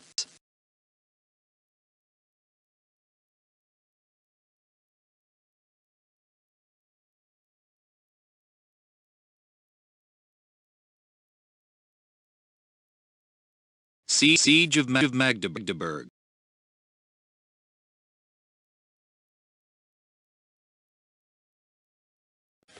In May 1631, Count Tilly, the commander of the Holy Roman Emperor's army, laid siege to Magdeburg, a strategic crossing point on the Elbe River in Germany. Tilly's main army was made up of soldiers armed with a type of spear known as a pike. They were supported by musketeers and cavalry. The heavy guns to bombard the city's geometric fortifications were pulled into place by horses. Because of the brutal destruction of the city, Tilly was named the Butcher of Magdeburg.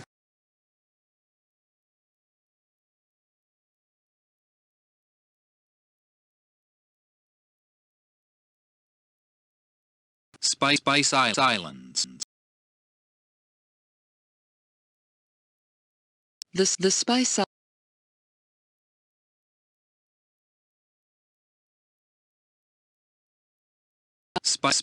Island. The Spice Islands in the East Indies, now Indonesia, provided most of Europe's supply of spices. Nutmeg was grown in the Banda Islands, and cloves in Ambon. Cinnamon was the Dutch East India Company's most profitable spice. The spices were taken to Batavia on the island of Java, which was the Dutch capital in Indonesia. From there, the spices were taken by ship to Europe.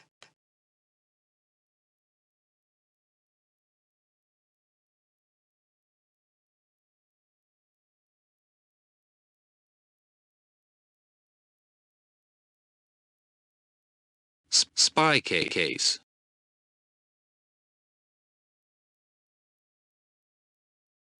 This transceiver briefcase can be used to transmit messages and receive them. The briefcase could be powered by plugging it into household electricity, plugging it into a car's cigarette lighter using a special adapter, or by using the built-in battery pack. The briefcase was also used to secretly record conversations. The secret agent could use headphones or an earpiece to monitor a conversation or to listen to what was on the tape.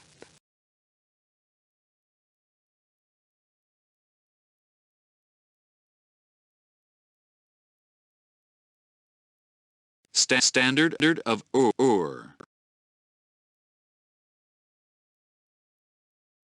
The standard of Ur is a decorated box.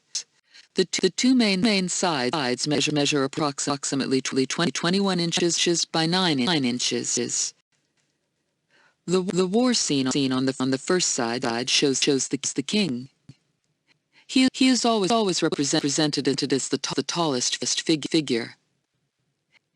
He stands near his chariot while prisoners in chains are brought before him. The king is watching over a battle, which is represented in the middle section. The bottom section shows chariots pulled by donkeys advancing toward the enemy. The peace scene on the second side of the standard of Ur shows the king celebrating his victory. His companions sit before him while a musician entertains them. The middle section shows the king's subjects bringing animals, fish, and other foods for the feast of celebration. The bottom section shows a procession of soldiers bringing tributes and gifts to the king.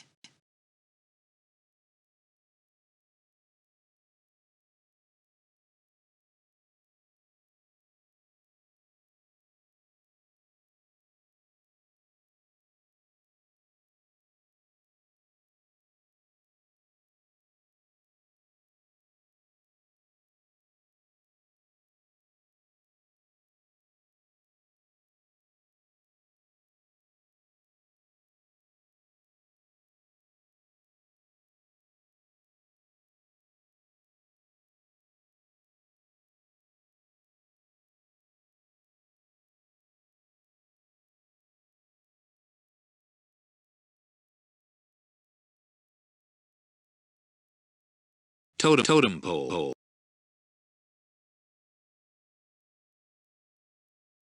This totem pole is made up of an eagle, a bear, and a human. The figures on a totem pole tend to be stylized. The beak of an eagle, for example, is always shown with an exaggerated downward curve. The outstretched wings are magnificently carved and painted. The bear is shown as a fearsome creature, snarling and ready to attack. Humans are by tradition painted red. This human is tightly gripped in the bear's arms.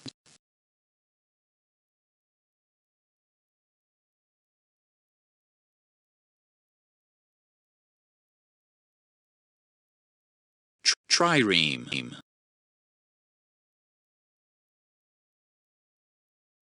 Below the deck of a trireme, three banks of rowers sat ranged on different levels, one above the other. Their seats were positioned so that the trireme's 170 rowers could all pull on their oars at the same time, making the warship move swiftly through the water.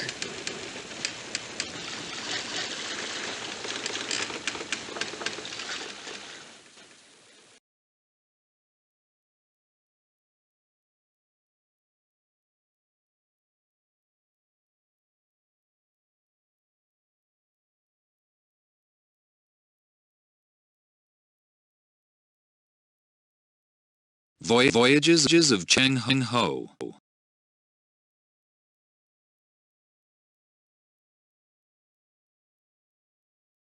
Setting off from Nanjing with a fleet of ships and a crew of more than 20,000, and Cheng Ho sailed south to Vietnam and on to Indonesia.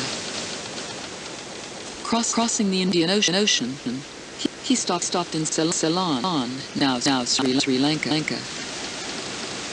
From Ceylon, he traveled up the coast of India to the Persian Gulf, visiting Hormuz. He even reached the trading center of Malindi on the eastern coast of Africa, returning with a live giraffe. It would be almost a century before European sailors attempted such daring sea voyages.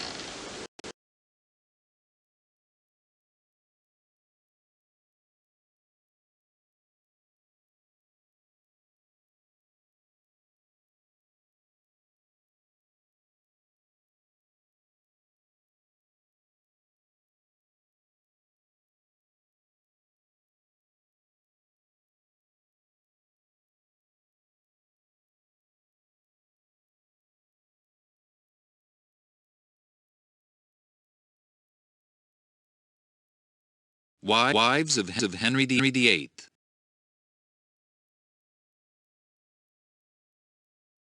Catherine of Aragon was a Spanish princess.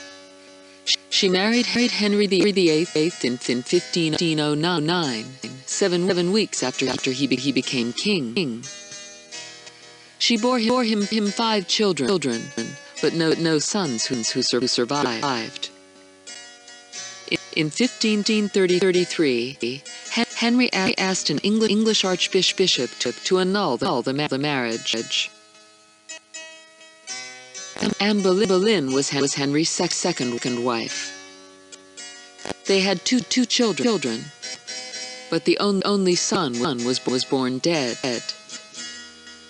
Henry had Anne been beheaded on May 19th, 1536. Jane Seymour married Henry 11 days later. She gave him a son, Edward. But the birth was difficult, and 12 days later, Jane died. Anne of Cleves was a German princess. Henry married her in 1540 solely for political reasons. Their marriage was annulled by Parliament 6 months later. Catherine Howard, another English woman, became Henry's fifth wife. A year after their wedding, she admitted that she had not been faithful.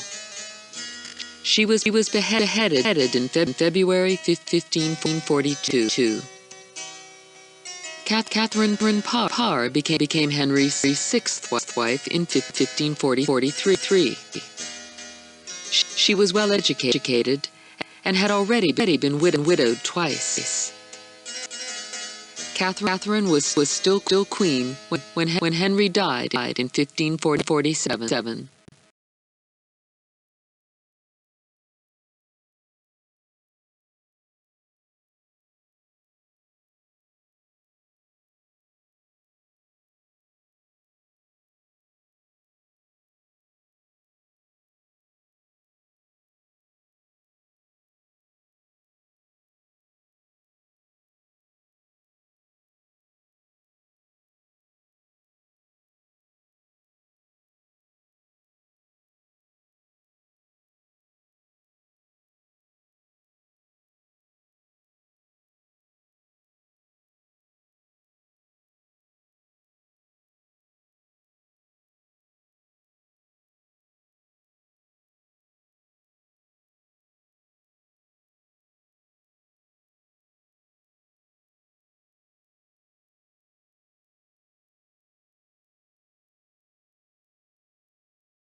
Catherine of Aragon was a Spanish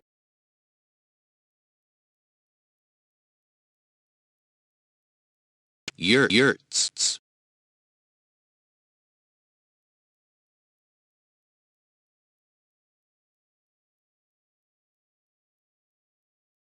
Yurts were quick to construct and easy to dismantle, and suited the Mongols' nomadic way of life. They were made of wooden poles latticed together to form a circle that was 20 feet in diameter. Wooden rafters then formed the roof.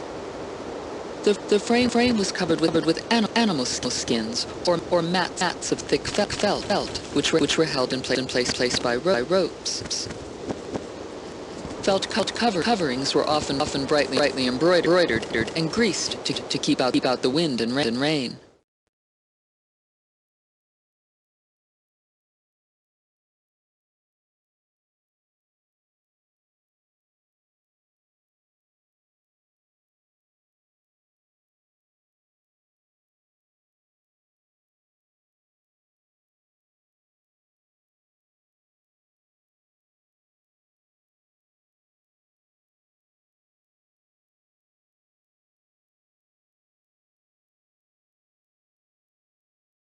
A naturalist.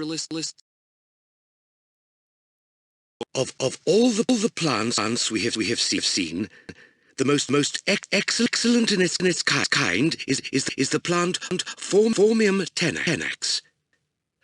Of the leaves of these plants, with very little preparation, all their common wearing apparel are made, and all strings and lines for every purpose of a strength so much superior to hemp as scarce to bear comparison with it.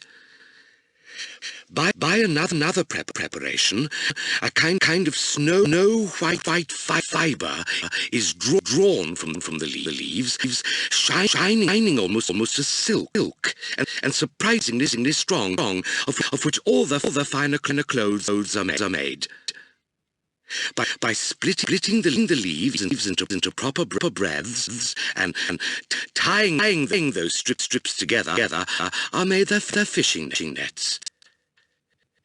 So useful a plant would doubtless be a great acquisition to England, especially as one might hope that it would thrive there with little trouble, as it seems hardy and affects no particular soil.